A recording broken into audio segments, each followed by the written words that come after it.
$12 billion. That's what Alexander Sterling was worth on a Tuesday morning. By Friday afternoon, he had $17,000 in his personal checking account and a lawyer telling him there was nothing, absolutely nothing, he could do about it. This is the story of a man who thought he could have it all. The fortune, the empire, and the one woman who got away. What he didn't realize was that while he was chasing his past, his present was systematically destroying his future. Picture this, a conference room, 53rd floor, Manhattan. Alexander Sterling sits across from his wife Victoria, signing what he thinks are simple divorce papers. She's being so reasonable about everything. So easy. He actually smiles at her. Thanks her for being mature about this. 3 weeks later, he'll discover those weren't just divorce papers. They were the keys to his entire kingdom. And she just walked out the door with all of them. But let's rewind. Because this story doesn't start with betrayal. It starts with ambition. With a 22-year-old kid named Alex who had nothing but a laptop, a dream, and a girl named Isabel who believed in him when no one else did. Back then, he was eating ramen for dinner and coding until sunrise. Isabel would bring him coffee at 3 a.m., curl up beside him, and whisper, "You're going to change the world." She was right. He did change the world. He just lost her in the process. Fast forward 10 years. Alexander Sterling, no longer Alex, is a tech titan. $12 billion in the bank. A wife who looks perfect in photographs. A life that looks like success. But here's what nobody tells you about building an empire. Sometimes you sacrifice the only thing that actually mattered. And sometimes, she comes back. When Isabel walked back into his life at that charity gala, Alexander made a choice. He chose love over logic. Passion over pragmatism. His heart over his empire. What he didn't know was that his wife Victoria had already made a choice too. She chose everything. This isn't just a story about money. It's about the price we pay for second chances. About the difference between what we want and what we deserve.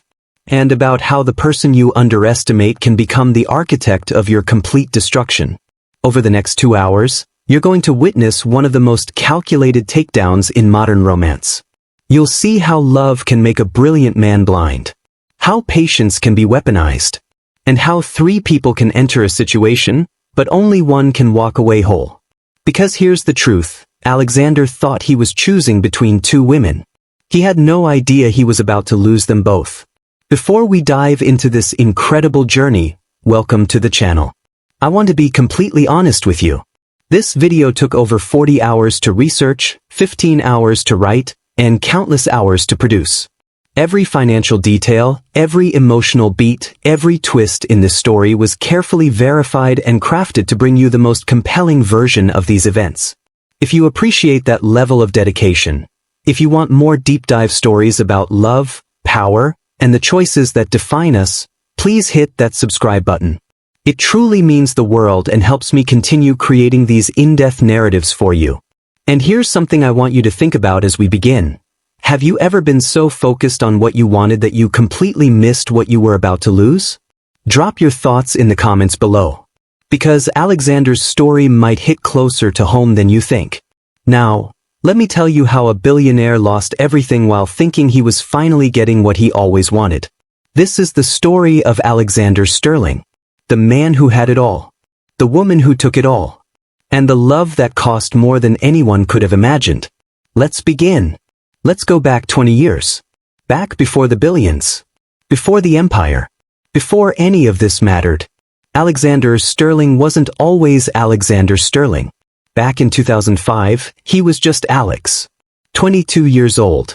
Living in a studio apartment in East Palo Alto that cost more than he could afford and offered less than he deserved. The ceiling leaked when it rained. The heating barely worked.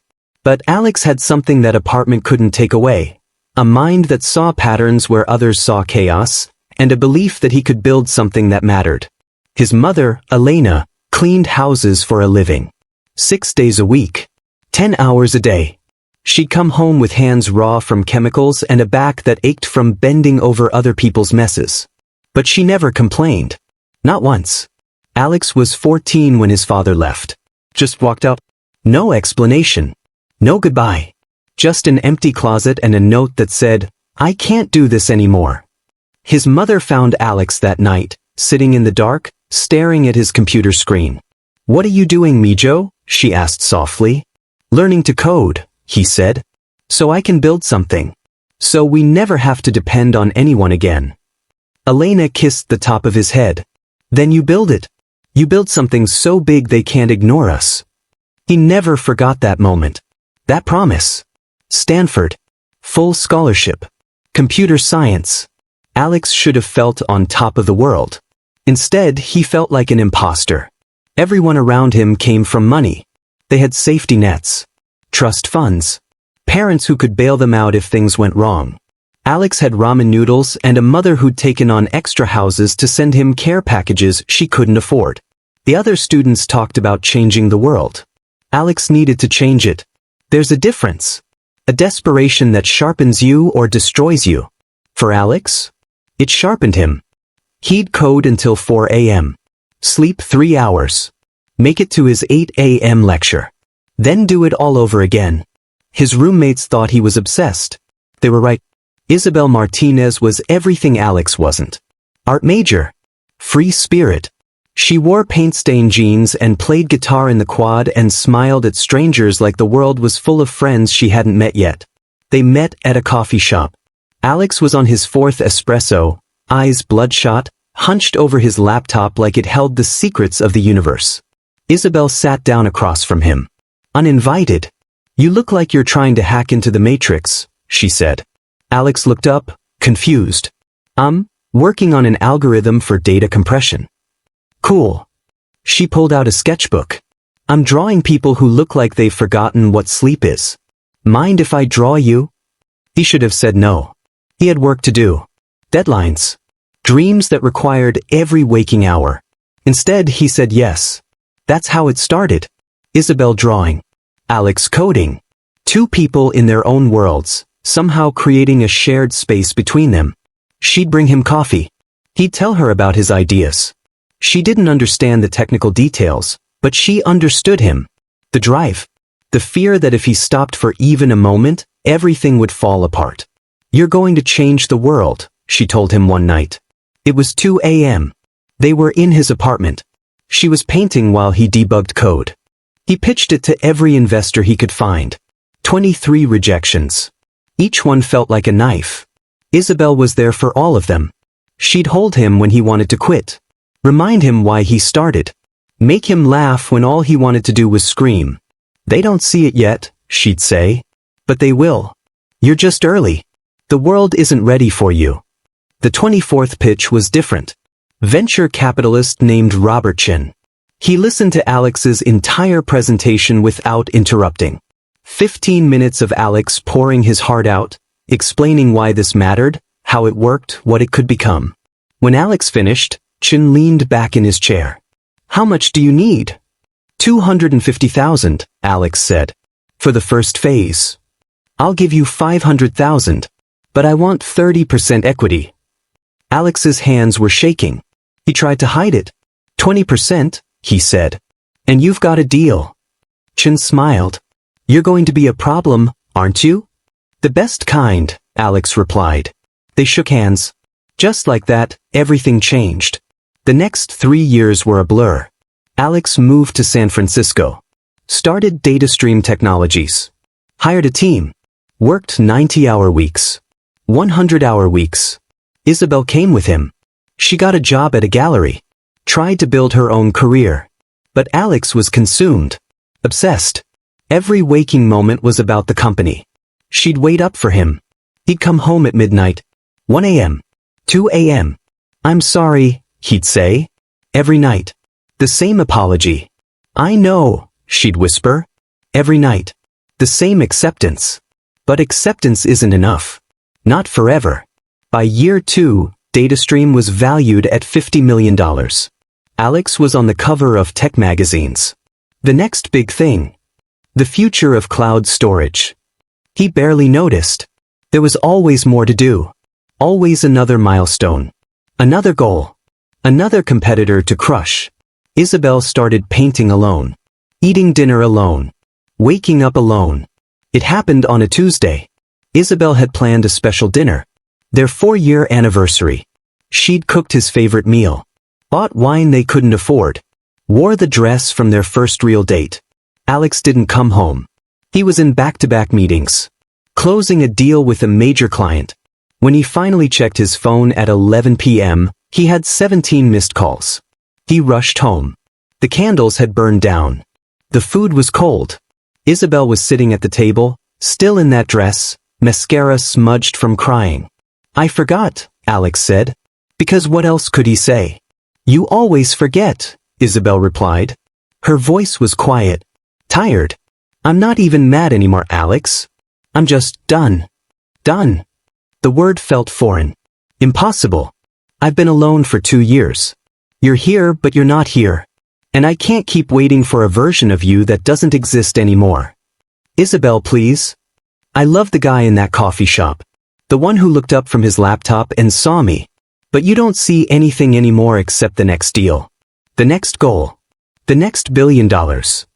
That's not fair," Alex said. But his phone was buzzing. Even now. Even in this moment. He looked at it. Just a glance. Isabel saw. And something in her eyes died. "Goodbye, Alex." She left that night. Moved back to Los Angeles. Pursued her art career. Cut him out completely. Alex told himself it was for the best. He had work to do. An empire to build. He couldn't be distracted by relationships. By feelings. By the aching emptiness that followed him everywhere. He threw himself deeper into work. If he worked hard enough, maybe he wouldn't feel it. The loss. The regret. The voice in his head that sounded like Isabel saying, "You're going to change the world." He had changed the world. But what had it cost him? 3 years later, DataStream went public. Alex was 29 years old. The IPO valued the company at $8 billion. He owned 60%. Overnight, he was worth $4.8 billion. The press went crazy. Youngest tech billionaire of the year. Self-made. Rags to riches. The American dream incarnate. Alex stood on the floor of the New York Stock Exchange, watching the numbers tick up, surrounded by investors and employees and people celebrating his success. He'd never felt more alone in his life. His mother was there. Elena, who'd cleaned houses so he could chase his dreams. She hugged him, tears streaming down her face. "Mijo, you did it. You actually did it." "Yeah," Alex said, forcing a smile. "We did it." But there was one person missing. One person whose belief had started all of this. And she was 2,000 miles away, living a life that didn't include him. That's when he met Victoria Ashford. Corporate lawyer. Graduated top of her class from Yale Law. Sharp, sophisticated, beautiful in a way that belonged in boardrooms and charity galas. They met at a fundraiser. She was representing a client. He was the guest of honor. Someone introduced them. "Alexander Sterling," she said, shaking his hand. Her grip was firm. Professional. That's the plan," he said, not looking up from his screen. "Alex." She waited until he looked at her. "I mean it. You're going to change everything. I can feel it." He fell in love with her in that moment. Not just for believing in him, but for seeing something in him he wasn't sure he saw in himself. Spring semester, senior year. Alex had been working on something big. A data compression algorithm that could revolutionize cloud storage. Make it faster, cheaper, more efficient.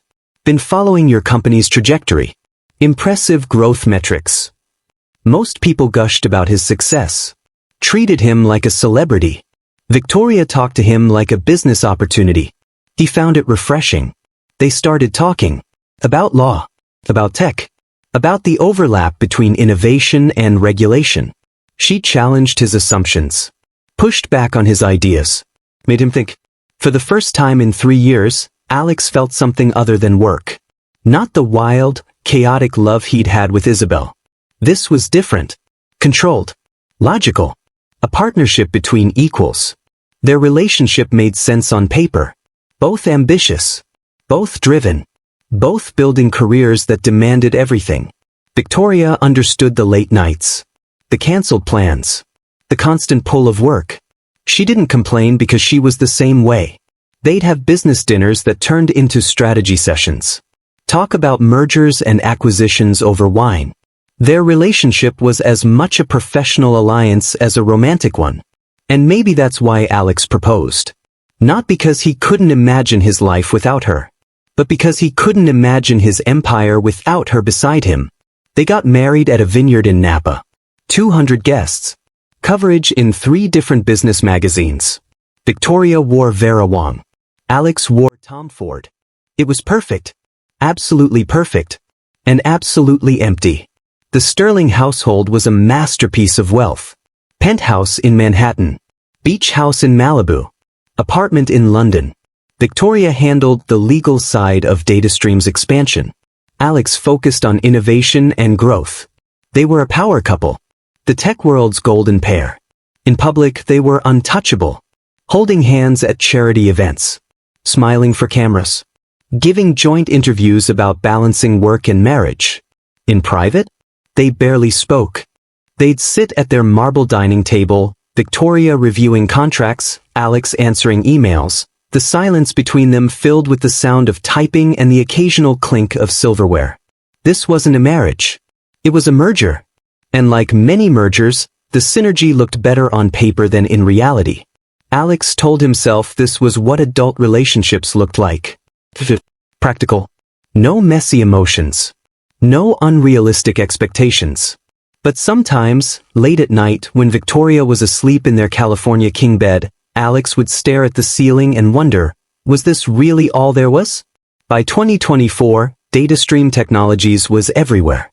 Every major corporation used their services. Their stock price kept climbing. Alex was worth $12 billion. 12 billion. He could buy anything. Go anywhere. Do anything. He had homes he'd never stayed in. Cars he'd never driven. Art he'd never looked at. Success he'd never enjoyed. His mother was taken care of. A house in San Diego. More money than she could spend. Elena tried to stay humble, but Alex could see the relief in her eyes. No more cleaning houses. No more aching hands. That should have been enough. That should have made all of it worth it. So why did he feel like he'd won a game he never wanted to play? Victoria started traveling more. London. Singapore. Tokyo.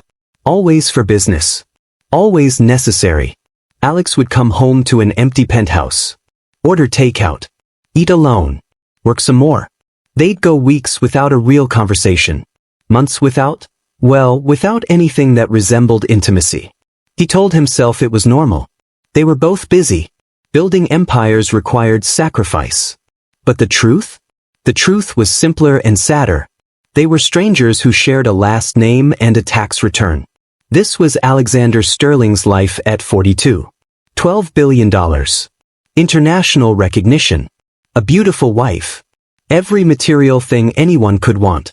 And a hollowness so deep he could feel it in his bones. He'd built exactly what he set out to build. Changed the world like he promised his mother. Succeeded beyond his wildest dreams. But somewhere along the way, he'd stopped being Alex. The kid who stayed up until 4 a.m. because he loved what he was doing. Who fell in love with a girl who saw him. Who believed success meant something more than numbers in a bank account.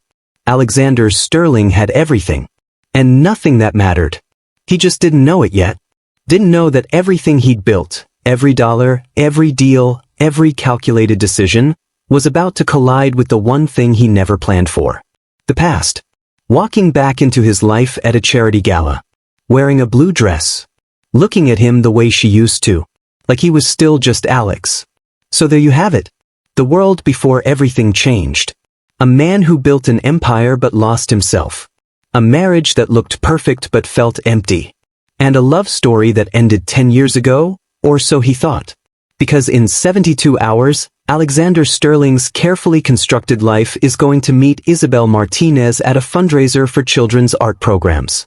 And nothing will ever be the same. But before we get to that moment, I want to ask you something. If you were born into Alex's circumstances, if you had his mother's sacrifice fueling your dreams, if you had that hunger to prove yourself, do you think you would have made the same choices? Would you have let Isabel go? Would you have married Victoria? Or would you have found a different path?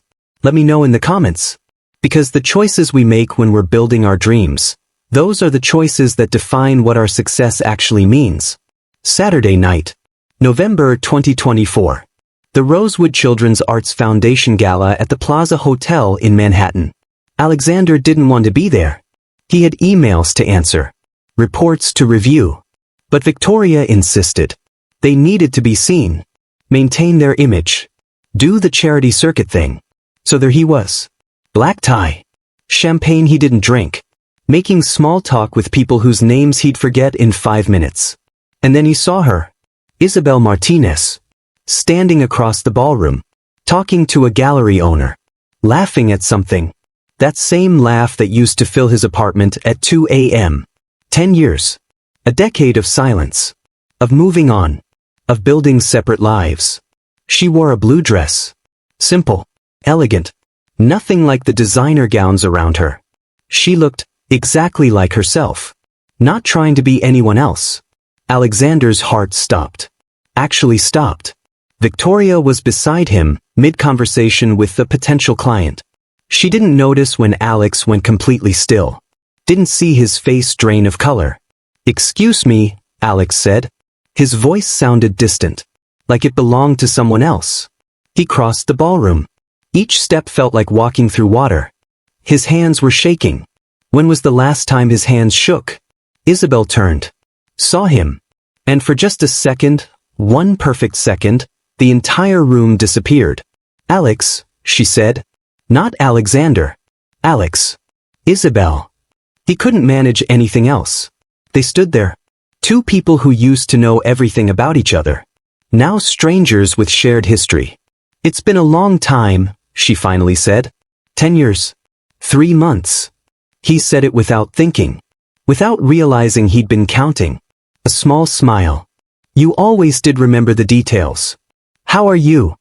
The question felt absurd. Inadequate. What do you say to someone who used to be your entire world? "I'm good. Really good, actually. My work's being shown in galleries now. LA, New York, even Paris last month. I'm doing what I always dreamed of." Pride and pain hit him simultaneously. She'd made it. Without him. "That's incredible, Isabel. I always knew you would." "And you?" She gestured vaguely at the room. At the gala where his name was on 3 different plaques. "Looks like you changed the world like you said you would." There was no bitterness in her voice. Just truth. And somehow that made it worse. They should have said "nice to see you, good luck," and walked away. That's what mature adults do. That's what people who've moved on do. Instead, they found themselves on the terrace. Away from the noise. Just the two of them and the Manhattan skyline. "I saw you on the cover of Forbes," Isabel said. 12 billion. That's insane, Alex." "It's just numbers," he said. And meant it. "Is it?" She looked at him. Really looked at him. The way she used to. "You don't look happy." No one had said that to him. Not in years. Everyone saw the success. The empire. The life. She saw him. "I'm fine," he lied. "Alex." She touched his arm. Just her hand on his sleeve. Nothing more. "You forget. I know you. You knew me. 10 years ago. I'm different now. Are you?" That question hung in the air between them. 2 words that contained everything. "I'm married," Alex said. Like that explained anything. Like that was an answer. "I know. I saw the wedding announcement. She's beautiful." "Victoria. We're good together. We work." "Work," Isabel repeated. "That's one way to describe a marriage." "What about you?" Alex asked, desperate to change the subject. "Are you?" "No. I was engaged for a while. To a photographer. Good guy. Really good guy. But I couldn't." She trailed off. Looked out at the city. "I couldn't pretend to feel something I didn't." They were quiet for a moment. The sounds of the gala filtering through the glass doors behind them. "Do you ever think about it?" Alex asked. "About us?" Isabel turned to him. And there it was. The one that made him feel like the kid in the coffee shop again. Before the billions. Before any of it mattered. "Every day," she said softly. "For about 3 years. Then every week. Then every month. And now? She smiled sadly. Now just when I see something beautiful and want to share it with someone who'd understand why it matters. Alex felt something crack inside his chest. Something he'd kept locked away for a decade. They talked for an hour. Maybe two. Time stopped making sense. She told him about her art. The years of struggling. The breakthrough show in Los Angeles. The feeling of finally being seen for her work. He told her about DataStream. The IPO. The expansion. But mostly he talked about the parts that weren't in the Forbes articles. The loneliness. The emptiness. The feeling that he was playing a role in his own life. You know what's funny? Alex said. I did everything I said I would. Built the company. Made the money. Proved everyone wrong. And I keep waiting to feel, I don't know, complete? Satisfied?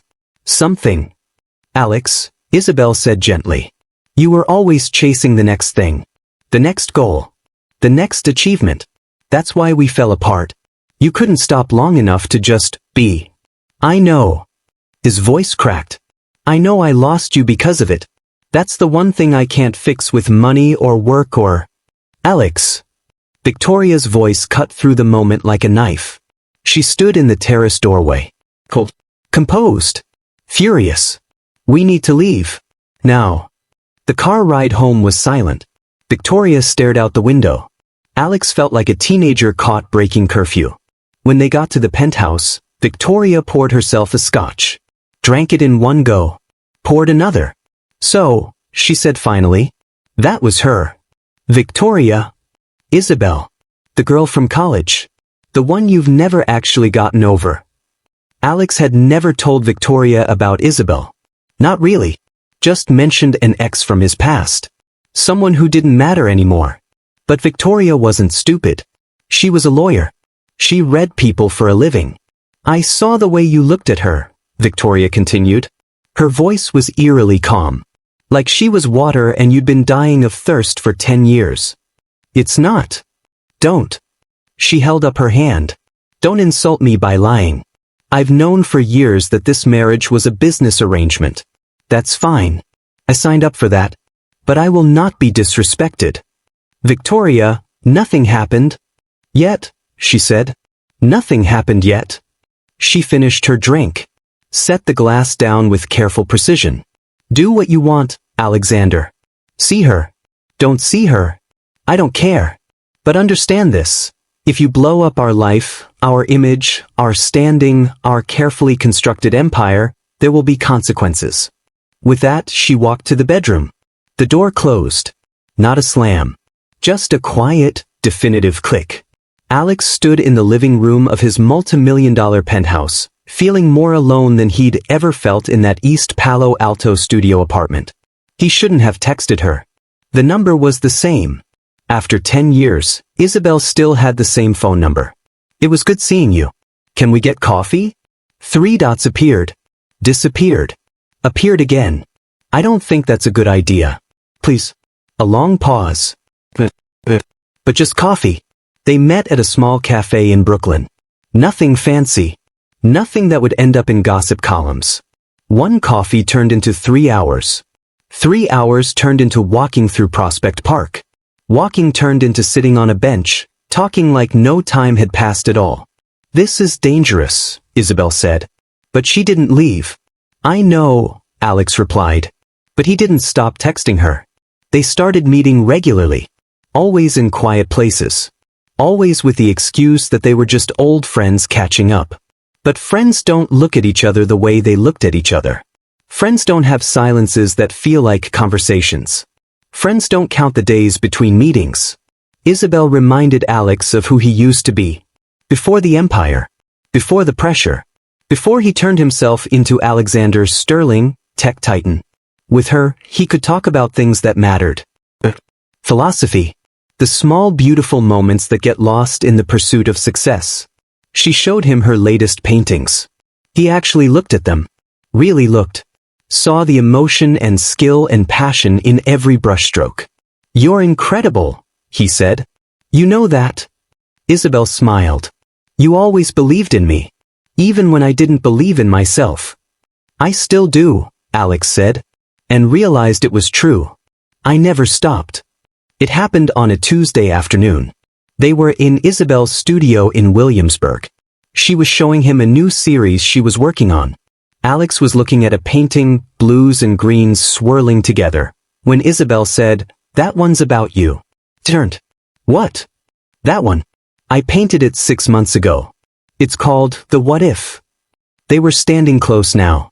Too close. The air between them felt electric. "Isabel," Alex said.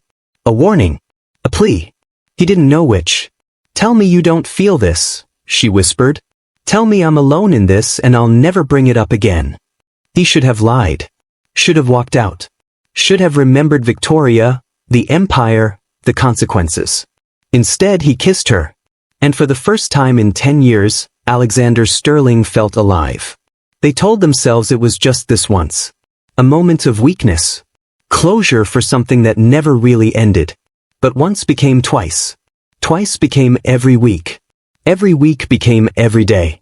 Alex started making excuses. Late meetings. Business trips that didn't exist. Conference calls in the middle of the night. He'd sneak to Isabel's studio. They'd talk for hours. Make love like they were trying to make up for lost time. Pretend the outside world didn't exist. "We can't keep doing this," Isabel would say. "I know," Alex would reply. But neither of them stopped. It was Isabel who finally said it. They were lying in her bed, the afternoon sun streaming through the windows. "You need to leave her," Isabel said quietly. Alex's heart pounded. "What?" "Victoria. You need to leave her. Because this," she gestured between them, "this isn't fair to anyone. Not to her. Not to us. Not even to you." "Isabel. I love you," she said simply. "I never stopped loving you. And I think you never stopped loving me either. So either we do this for real or we stop. But we can't keep living in this in-between." Alex looked at her. At the woman who'd believed in him when he was nobody. Who saw him, not his bank account. Who made him feel like Alex again, not Alexander Sterling. "You're right," he said. And he meant it. That night, Alex went home to the penthouse. Victoria was in her office, reviewing contracts. "We need to talk," he said. Victoria looked up. Saw his face. And knew. "You're leaving me," she said. Not a question. "Yes." She nodded slowly. Closed her laptop. When she looked at him again, her expression was unreadable. For her. For Isabel. "For myself too," Alex said. "This marriage. Victoria, we both know it stopped working a long time ago.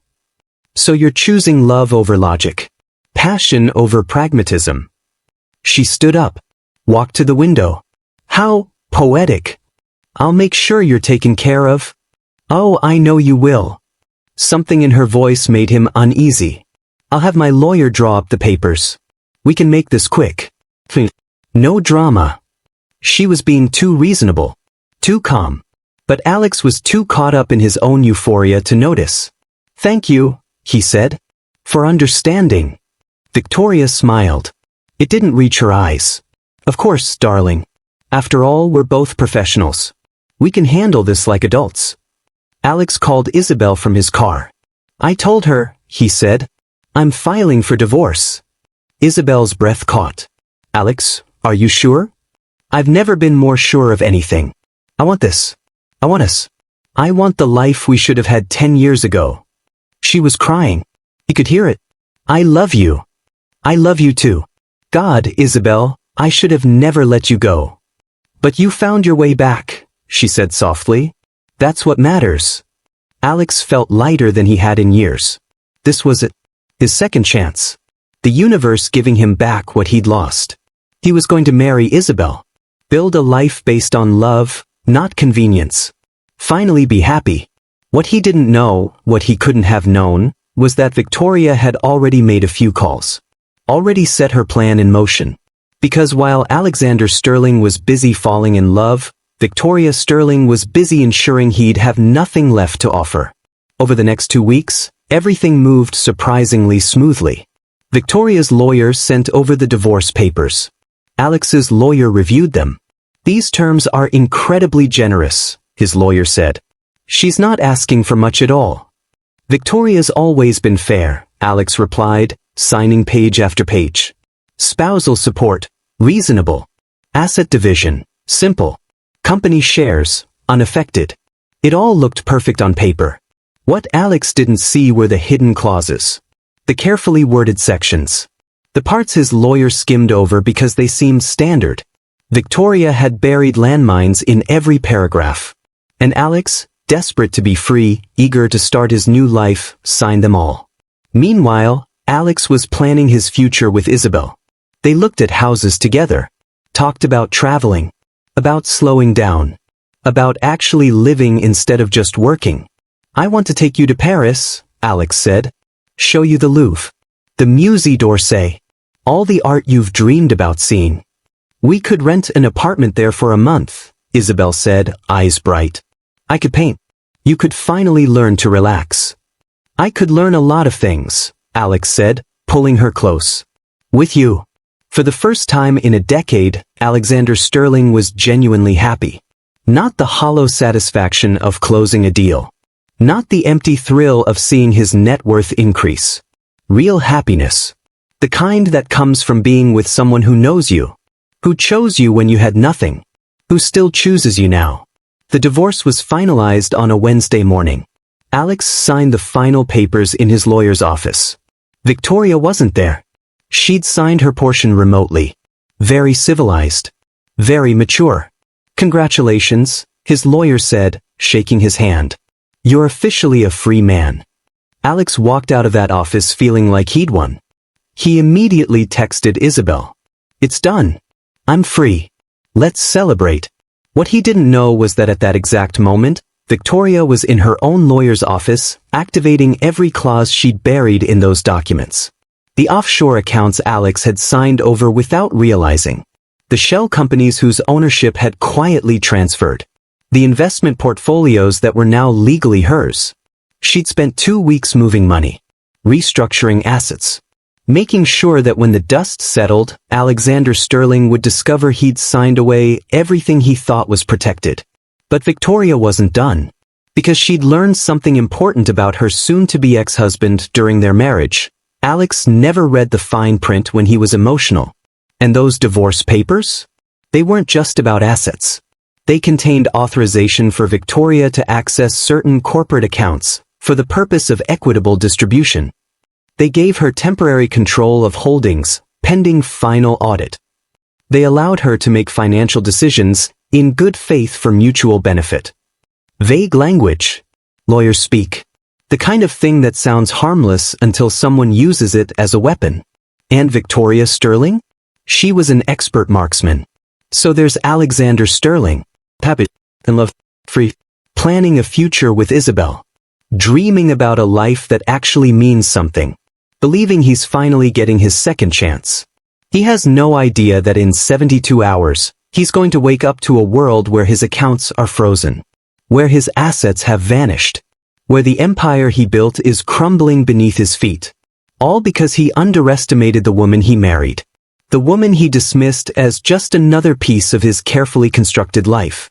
Victoria knew something Alex had forgotten in his pursuit of Isabel. In chess, the queen is the most powerful piece on the board. And Victoria was about to make her final move. But here's what I want you to think about.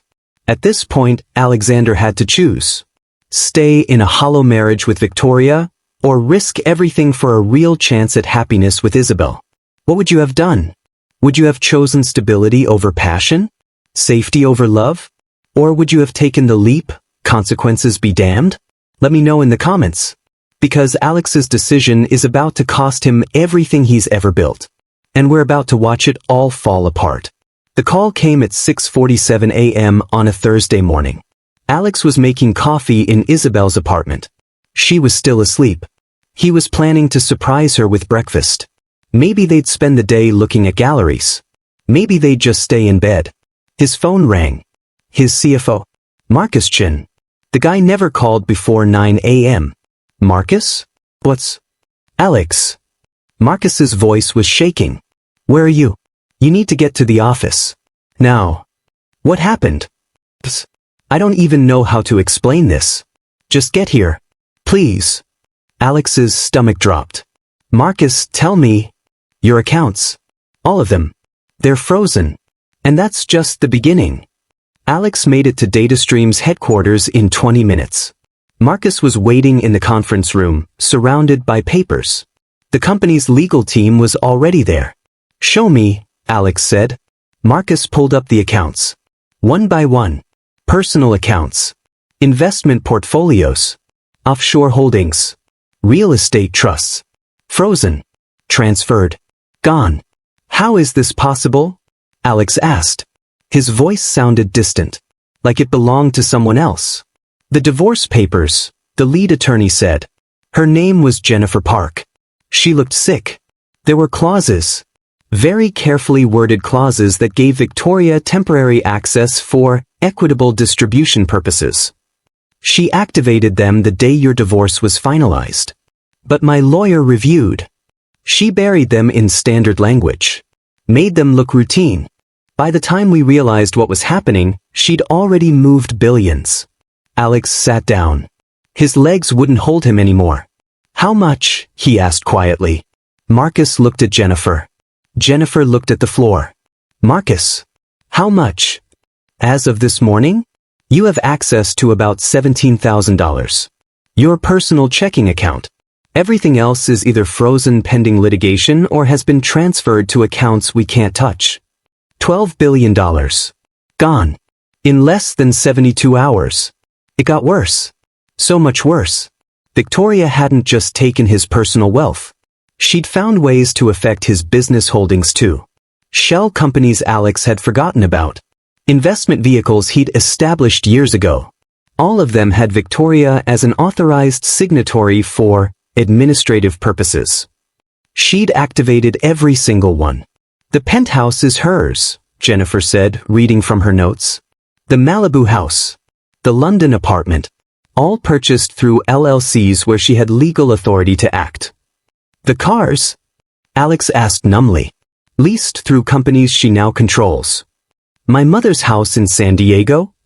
Jennifer's face softened. That's in your mother's name. She can't touch that. Small mercies. What about DataStream? Alex asked. My shares in the company? Those are protected, Marcus said. She couldn't touch your equity. But she did freeze several investment accounts that you were using for R&D funding. We're going to have to delay the Q1 product launch. Alex put his head in his hands. This was impossible. This couldn't be happening. How did I not see this coming? Because she's a corporate lawyer, Jennifer said quietly. One of the best in the country. She knew exactly where to hide things. Exactly how to word documents so they'd pass initial review. And she waited until you were distracted. By Isabel. She meant by Isabel. By noon, the story had leaked to the press. Tech billionaire's wife takes everything in divorce settlement. How Victoria Sterling outsmarted Silicon Valley's smartest mind. Alexander Sterling, from $12 billion to broke in 72 hours. The headlines were everywhere. Financial news. Tech blogs. Even entertainment sites picked it up. Alex's phone exploded with calls. Investors. Board members. Journalists hungry for a statement. He turned it off. Couldn't handle it. The worst part? The comments. Thousands of them. He cheated on his wife and this is what he gets. Karma. Men really think they can have everything. Good for her. Imagine being this successful and this stupid. They weren't wrong. That was the thing. They weren't wrong. Alex went back to Isabel's apartment. She was waiting. She'd seen the news. Alex, she said, pulling him into her arms. I'm so sorry. He held her. Buried his face in her neck. Tried not to fall apart completely. I lost everything, he whispered. Everything except my company shares. And even those might not matter if I can't fund operations. We'll figure it out, Isabel said. We'll get lawyers. Fight this. There has to be a way. There isn't. Alex pulled away. Victoria's too smart. She knew exactly what she was doing. And I signed every document that gave her permission to do it. So what now? Now. Alex laughed bitterly. Now I'm a cautionary tale. The billionaire who lost it all because he couldn't keep it in his pants. Don't say that. It's true, Isabel. I threw away everything for this. For us. The words hung in the air. Heavy. Horrible. Isabel's face went pale. Are you saying you regret? No. Alex grabbed her hands. No, I'm not saying that. I need to think. I need to figure out what the hell I'm going to do. But the damage was done. He could see it in her eyes. The doubt, the guilt, the question neither of them wanted to ask, was this worth it? Alex moved out of the penthouse that weekend. Watched as movers packed up his things under Victoria's supervision. She stood in the living room, cool and composed in a white suit, watching him lose everything. I offered you a fair divorce, she said. A simple separation.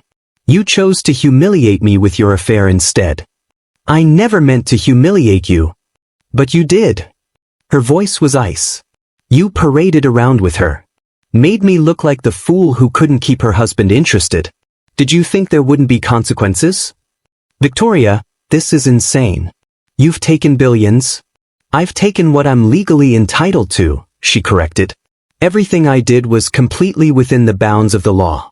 You signed the papers, Alexander. You gave me permission. She was right. That was the worst part. She was completely legally right. Where will you go? She asked, almost conversationally. That's none of your concern. Of course. She smiled. Give Isabel my regards. I hope she's worth it. Alex moved into Isabel's studio apartment in Williamsburg. 900 square feet. 1 bedroom. A far cry from the penthouse. Isabel tried to make it feel okay. Cleared space in her closet. Made room for his things. Acted like it was an adventure. We'll be cozy, she said, smiling too brightly. But they both knew the truth. This wasn't romantic. This was survival. Alex couldn't sleep. He'd lie awake at 3 a.m., staring at the ceiling, calculating losses. Thinking about what he could have done differently. Wondering how he'd been so blind. Isabel would reach for him in the dark. It's going to be okay. But it wasn't. And they both knew it. Alex hired the best lawyers he could afford. Which wasn't saying much. Most of his liquid assets were frozen. They filed motions. Challenged the transfers. Argued that Victoria had exceeded her authority. Victoria's legal team destroyed them. Every clause was legitimate. Every transfer was authorized. Every action was technically within the bounds of what Alex had signed. We can appeal, Jennifer Park said. But she didn't sound hopeful. It'll take years. Cost millions. And honestly, the precedent isn't on our side. So that's it? Alex asked. She just wins? She outplayed you, Jennifer said bluntly. I'm sorry, but that's the truth. She saw an opening and she took it. And unless we can prove actual fraud, which we can't, she's going to keep what she took. Alex left that meeting feeling hollowed out. Empty. He'd built an empire. Changed an industry. Become a billionaire before he was 30. And Victoria had dismantled it all in less than a week. The fallout hit DataStream too. Not directly. Alex still owned 60% of the company. But the frozen accounts meant delayed product launches. Stalled expansion plans. Nervous investors. The board called an emergency meeting. We need stability, one board member said. The market's losing confidence. Our stock is down 18% since this news broke. I'm working on it, Alex said. Are you? Another board member. Richard Chin. Old money. Never liked Alex anyway. Because from where we're sitting, you're a liability. A distraction. Maybe it's time to consider. Consider what? Alex's voice was steel. Removing me from my own company? We're just suggesting that perhaps a temporary leave of absence. No. Alex stood up. I built this company. I'm not walking away because my personal life became complicated. Complicated? Richard laughed. You lost $12 billion in a divorce. That's not complicated. That's catastrophic. The room went silent. I still own 60% of this company, Alex said quietly. Which means I still make the decisions. We're moving forward with the Q1 launch. We're securing alternative funding for R&D. And I'm staying right where I am. Are we clear? No one argued. But Alex could feel it. The loss of respect. The questioning of his judgment. The beginning of his authority crumbling. 2 months into living together, the cracks started showing. Alex was consumed. Obsessed with rebuilding. He'd work 18-hour days. Come home exhausted. Fall asleep on the couch. Isabel tried to be supportive. But she was struggling too. Her studio was now their apartment. She couldn't paint without feeling like she was in his way. Couldn't have friends over without worrying about disturbing his work calls. This wasn't the life she'd imagined when Alex left Victoria. "Talk to me," she said one night. "Please. You're shutting me out." "I'm not shutting you out. I'm trying to fix this." "By working yourself to death? What else am I supposed to do, Isabel?" Alex snapped. "I lost everything. My fortune. My reputation. People think I'm a joke. A cautionary tale. So yes, I'm working. I'm trying to prove I'm more than the idiot who got outsmarted by his ex-wife. Is that what this is about? Your ego? Don't." Alex's voice was dangerous. "Don't make this about ego.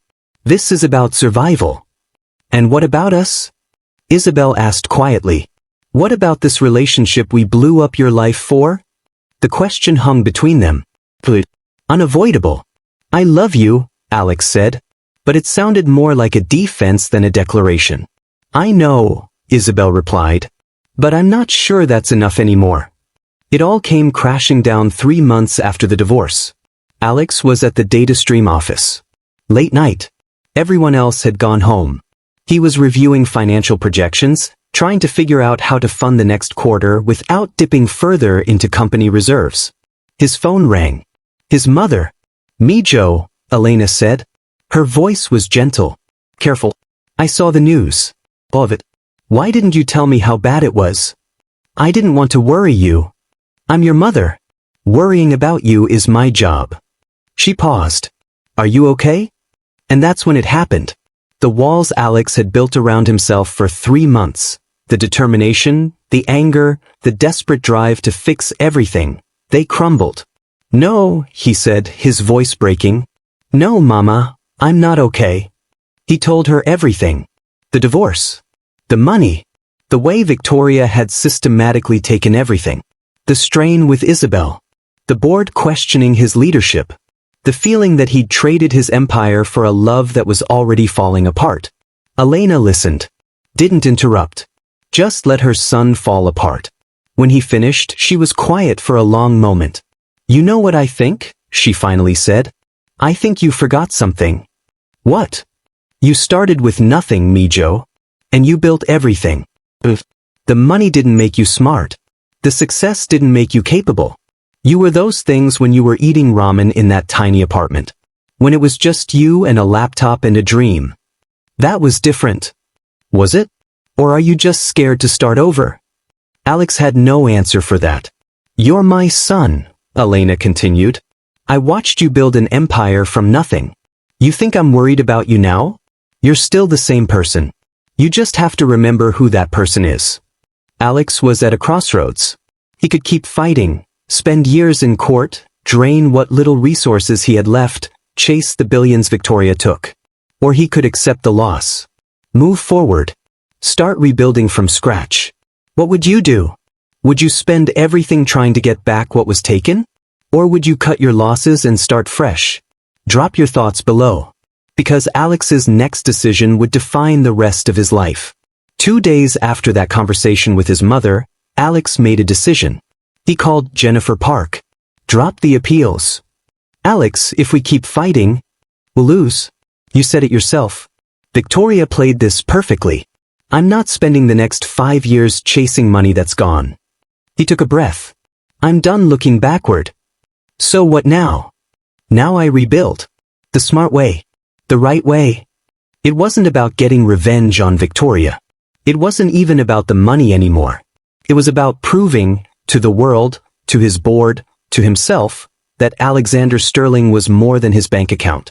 Alex refocused on DataStream. Not expansion. Not aggressive growth. Just solid, sustainable progress. He cut unnecessary expenses. streamlined operations, focused on the core product that made the company successful in the first place. Slowly, painfully slowly, things stabilized. The Q1 launch happened. 3 months late, but it happened. The product was good. Really good. Better than anything their competitors had. Revenue started climbing again. The stock recovered. The board stopped talking about removing him. It wasn't the meteoric rise Alex had experienced the first time. But it was steady. Meanwhile, Victoria was living her best life. New penthouse. Bigger than the old one. Better view. She'd started her own legal consulting firm, specializing in high-stakes divorce cases. Her client list was already impressive. The media loved her. The woman who beat Silicon Valley. Think pieces about female empowerment. Interview requests from every major outlet. She'd become exactly what she wanted. Powerful, wealthy, and completely independent. And she'd done it by destroying Alexander Sterling. Isabel watched Alex rebuild. Supported him. Loved him. But she couldn't shake the feeling that they'd sacrificed too much. That the passionate, joyful reunion they'd imagined had been replaced by something grimmer. Harder. She tried to paint. But inspiration wouldn't come. How could she create art about love when her own love story had become so complicated? "Are you happy?" she asked Alex one night. He looked up from his laptop. "What? Are you happy? With me? With this life?" "Of course," he said automatically, then paused. Really thought about it. "I don't know. I'm so focused on surviving that I haven't thought about happiness in months." "Me neither," Isabel admitted. "And that scares me." They looked at each other across the small apartment. Two people who loved each other. Who'd risked everything to be together. And both wondering if it had been worth it. 6 months after the divorce, Alex got a call from an unexpected source. Marcus Chin. His CFO. But he wasn't calling about DataStream. "I have an idea," Marcus said. "Hear me out before you say no." The idea was simple. A new company. New technology. Everything Alex knew about data compression, applied in a completely different way, to AI processing. "The AI boom is just starting," Marcus said. "And everyone's struggling with the same problem. Processing power. Data compression. Efficiency. Sound familiar? I can't invest in a new company, Marcus. I don't have the capital." "You don't need capital. You need expertise." "Your expertise." "I've been talking to some investors. They're interested in funding a startup if you're at the helm. Not because of your bank account. Because of your brain." Alex sat with that for a moment. The second chance. Not to get back what he'd lost. But to build something new. What's the catch? No catch. Smaller stake than you had in DataStream. You'd be starting from the bottom again.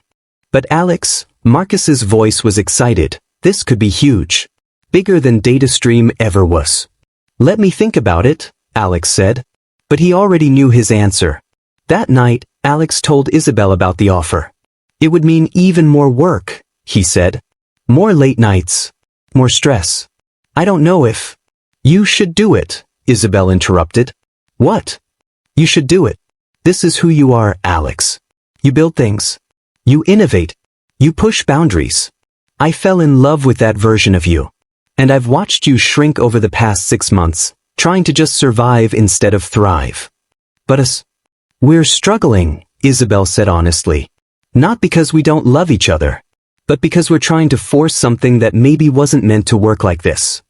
Alex felt his heart crack. "What are you saying?" "I'm saying that maybe we were meant to be a moment. A beautiful, important moment. Not a lifetime." Tears were streaming down her face now. "I don't regret us," she continued. "I don't regret any of it. But I think we both need to be honest about what this is. What it can be." Alex wanted to argue. To fight for them.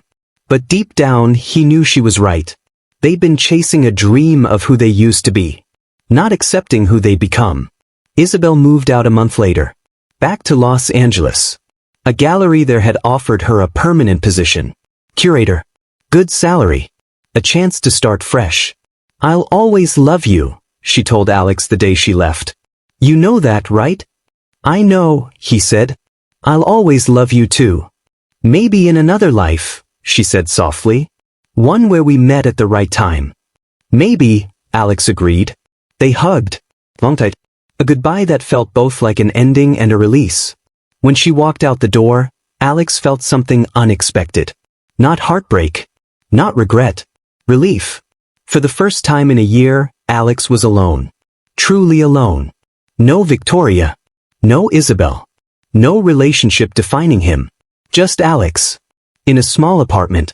With $17,000 in the bank and a revolutionary idea. He looked around the apartment. Remembered the studio in East Palo Alto. Where this all started. Where he'd coded until sunrise with nothing but ambition and ramen noodles. He'd come full circle. Lost everything. Found love. Lost that too. But he still had the one thing that mattered. The ability to build something from nothing. Alex opened his laptop. Started drafting the business plan for his new company. This time, he'd do it differently. Smarter. Not chasing billions. Chasing excellence. Not building an empire. Building something meaningful. And somewhere in Manhattan, Victoria Sterling raised a glass of champagne to her reflection in her penthouse window. She'd won. Completely and utterly. But as she looked out at the city, she felt something she didn't expect. Empty. She'd destroyed Alexander Sterling. Taken his fortune. Made him a cautionary tale. And now that it was done? Now that she'd won? She had everything. And nothing. We're at the midpoint of this incredible story. Alexander's lost everything. Found love. Lost that too. And now he's back where he started, alone, broke, but not broken. If you're still here, I genuinely appreciate you. This story is long, complex, emotional. What's kept you engaged so far? The romance? The revenge? The rise and fall? Let me know in the comments. Because we're about to move into Act 4. Where Alex rebuilds. Where Victoria realizes what her victory actually cost her. And where both of them discover that winning and losing aren't always what they seem. 1 year after losing everything, Alexander Sterling stood in a converted warehouse in Brooklyn. Not a penthouse. Not a Silicon Valley office park. A warehouse with exposed brick, second-hand furniture, and a team of 12 people who believed in an idea more than a bank account.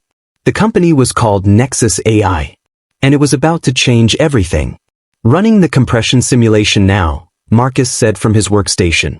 Numbers scrolled across multiple monitors. If this works, it'll work, Alex said quietly. And it did. The algorithm processed AI training data 40% faster than anything on the market. 40%. That wasn't incremental improvement. That was revolutionary. The team erupted in cheers. High fives. Someone popped champagne they couldn't really afford. Alex watched them celebrate. Felt something he hadn't felt in years. Pure joy.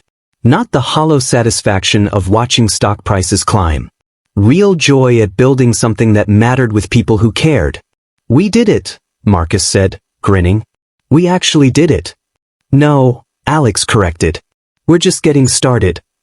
This time, Alex built his company differently. Not 90-hour weeks. Not sacrificing everything for success. He built with intention. With balance. With the lessons learned from losing everything. He hired slowly. Focused on culture as much as capability. Created an environment where people wanted to work, not where they felt obligated to sacrifice their lives. We leave at 6, Alex told new employees. If you're here past 7 regularly, we're failing you as managers. This company succeeds when you have lives outside these walls. It was the opposite of how he'd built DataStream. And it worked. People were more creative, more innovative, more loyal, because they weren't just building someone else's empire. They were building something together. 6 months into Nexus AI, Alex needed funding for expansion. Real money. Series A investment. He pitched to venture capitalists. The same people who'd thrown money at him when he was a billionaire wunderkind. But they were skeptical. Your last company is still operating, one VC said. But you're not there. You're here. Starting over. Why should we trust you won't lose our money the way you lost your own? Alex could have gotten defensive. Made excuses. Blamed Victoria. Instead, he told the truth. You're right to be skeptical, he said. I made catastrophic mistakes. I built an empire but ignored everything that actually mattered. I got arrogant, careless, and I paid for it. The room was silent. But here's what I learned. Success isn't about how much you accumulate. It's about what you build and why you build it. DataStream made me rich. Nexus AI is making me whole. If you invest, you're not betting on the billionaire I was. You're betting on the entrepreneur I've become. 3 firms passed. One took a chance. Catalyst Ventures. $50 million. Series of funding. Alex walked out of that meeting with enough capital to scale. To hire. To compete. He'd earned it. Not with his reputation. With his vision. Alex started visiting his mother more. Every Sunday. No excuses. No, I'm too busy. They'd have dinner at her house in San Diego. Elena would cook arroz con pollo, his childhood favorite. They'd talk about the company. About life. About everything he'd learned. You're different now, Mijo, Elena said one evening. They were sitting on her porch, watching the sunset. Quieter. But stronger somehow. I lost everything, Mama. Had to figure out who I was without the billions. And who are you? Alex thought about it. Really thought about it. I'm the kid who promised you we'd never have to depend on anyone again. But now I understand that promise was wrong. We're supposed to depend on people. That's what makes us human. Elena smiled. Took his hand. You had to lose everything to learn that? Apparently, I'm a slow learner. She laughed. The sound filled Alex with warmth. When was the last time he'd made his mother laugh? I'm proud of you, Elena said. Not for the money you made. For the man you're becoming. Alex still owned 60% of DataStream. But he'd handed operational control to the board. Let others run what he'd built. It was the hardest and best decision he'd ever made. The company thrived without him micromanaging. New leadership brought fresh ideas. Innovation continued. Stock price climbed steadily. Marcus kept him updated. Q3 earnings are up 18%. The new CTO is killing it. Board wants to know if you'd consider selling some shares. Not yet, Alex said. DataStream is my safety net. My insurance policy. But I'm not interfering unless they ask. They won't ask, Marcus said. You gave them something most founders can't, the freedom to succeed without you. Word spread about Nexus AI. About Alex's new approach. About a founder who'd lost everything and was rebuilding with humility. Tech blogs wrote profiles. The second act of Alexander Sterling. From billions to bootstrap, a founder's redemption. But the real change wasn't in articles. It was in small moments. An engineer from DataStream reached out. She'd been sexually harassed by a senior VP. Alex had been too distracted to notice back then. I heard you're different now, she said. That you actually listen. I thought you should know what happened. What's probably still happening. Alex listened. Then made calls. Pushed the DataStream board to investigate. The VP was fired within a week. It didn't undo the past. But it was something. A competitor needed help with a technical problem. They reached out to Alex. He helped them. No charge. No strings. Why would you help us? They asked. We're competing for the same market. Because a rising tide lifts all boats, Alex said. And I'd rather succeed in a thriving industry than dominate a dying one. These moments built something money couldn't buy, respect. 18 months after launching, Nexus AI landed its first major contract. Microsoft. Integration with Azure's AI infrastructure. A 3-year deal worth $200 million. The team couldn't believe it. They'd gone from warehouse startup to Microsoft partner in less than 2 years. We should celebrate, Marcus said. Big celebration. Like the old days. No, Alex said. Not like the old days. Better. They threw a party for the whole team. Plus families. Kids running around the office. Partners mingling. Real people celebrating real success. Alex watched from the corner. Saw his employees laughing with their spouses. Saw children playing. Saw a company that wasn't built on sacrifice but on sustainable excellence. This was success. Not the Forbes cover kind. The real kind. The Microsoft deal changed Alex's financial situation dramatically. Between his salary, equity in Nexus AI, and dividends from his DataStream shares, he was making real money again. Not billions, but millions. By the end of year 2, his net worth was approaching $80 million. It was a fraction of what he'd lost. But it felt different. Earned, not inherited. Built on solid ground, not sand. Alex bought a modest apartment in Manhattan. 2 bedrooms. Nice neighborhood. Nothing extravagant. He could have afforded more. But he didn't want more. "You've changed," his realtor said when he chose the smaller place. "Most tech guys want the biggest, flashiest." "I'm not most tech guys anymore," Alex replied. Victoria Sterling's life looked perfect from the outside. Her consulting firm was booming. She was on the board of 3 major corporations. Forbes had named her one of the most powerful women in business. She'd won. Completely. So why did she feel so empty? Her penthouse was immaculate. Silent. She'd come home from 12-hour days to nothing but expensive furniture and city views. No one to share victories with. No one to talk to about the cases she was winning. No one who knew her beyond her reputation. She'd destroyed Alexander to prove a point. To show she couldn't be dismissed. To demonstrate her power. And in doing so, she'd isolated herself completely. Her assistant noticed. "Miss Sterling? You have a dinner with the Rothstein Corporation tonight. 7 p.m. at Le Bernardin." Another business dinner. Another performance.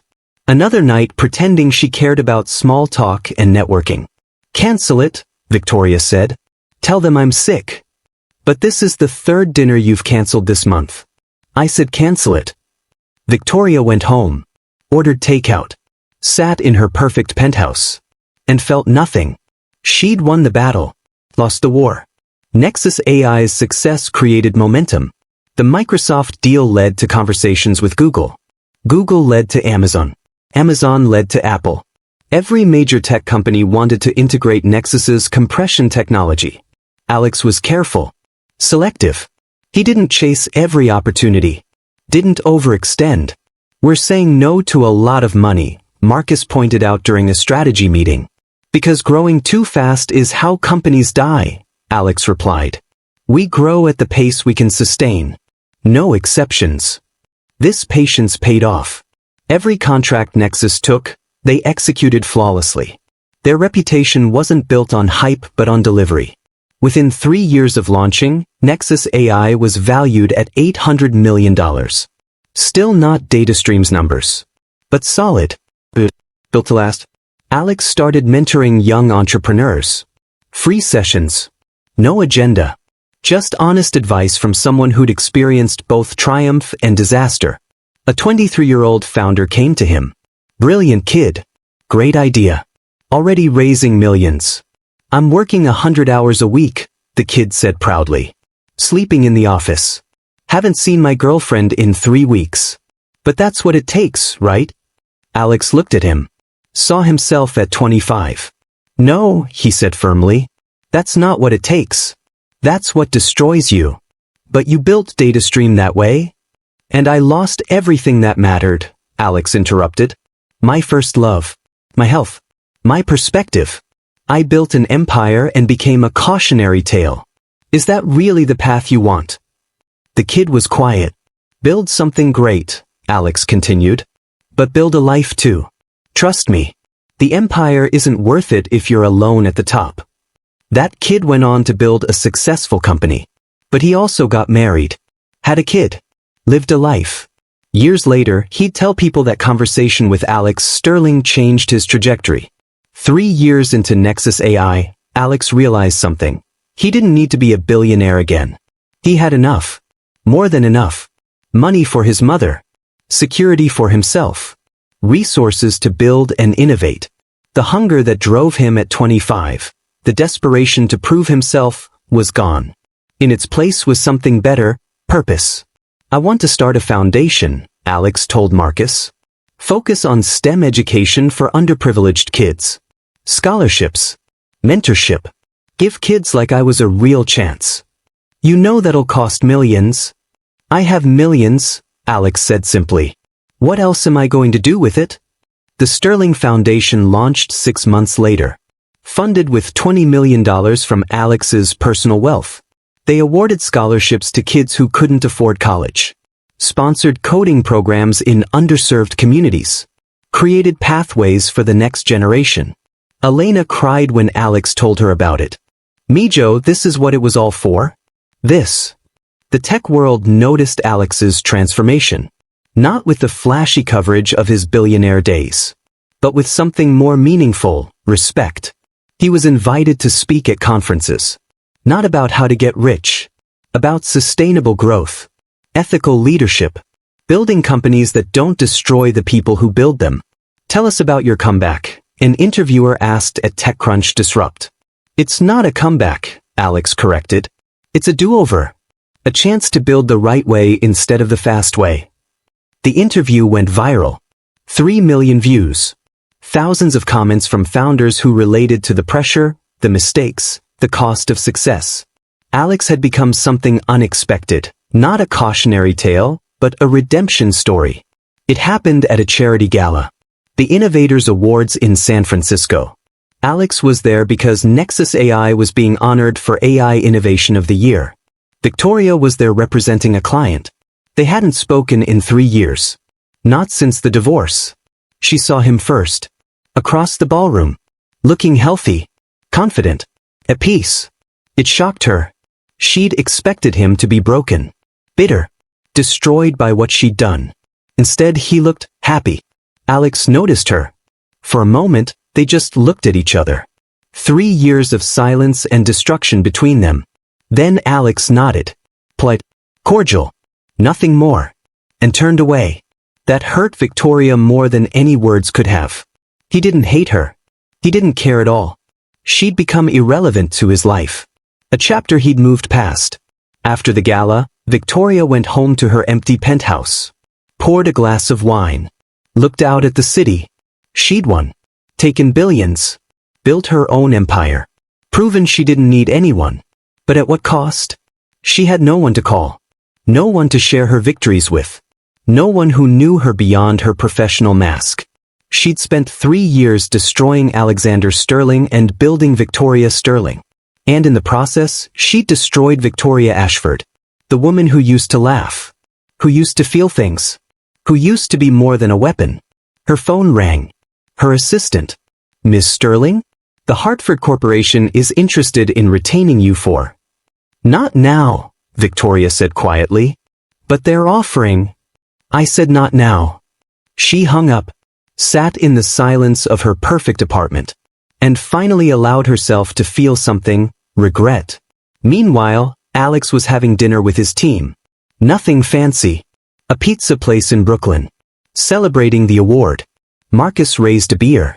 To Nexus AI. And to the stubborn bastard who made it happen. Everyone laughed. Clinked glasses. Alex looked around the table. At people he respected. Who respected him. Who'd chosen to build something together. This was wealth. Not the bank account kind. The real kind. Thank you, Alex said. For believing in this. For believing in me when I'd given everyone plenty of reasons not to. You earned it, Marcus replied. The hard way. Later that night, Alex walked home through Brooklyn. It was late. The city was quiet. He thought about the past 5 years. The empire. The loss. The affair. The destruction. The rebuilding. All of it had led here. To this moment.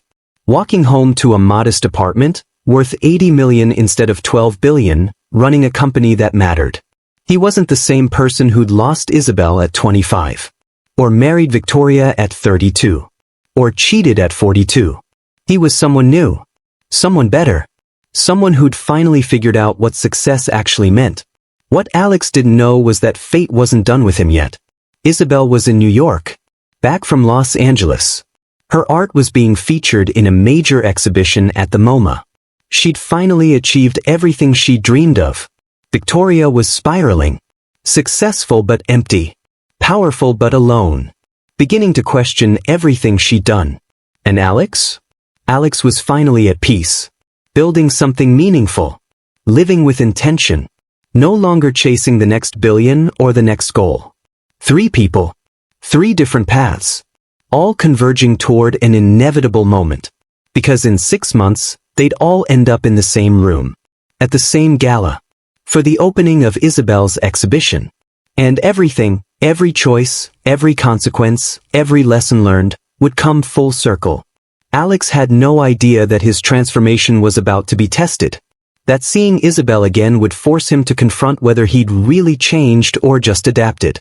Victoria had no idea that her emptiness was about to meet her greatest victim.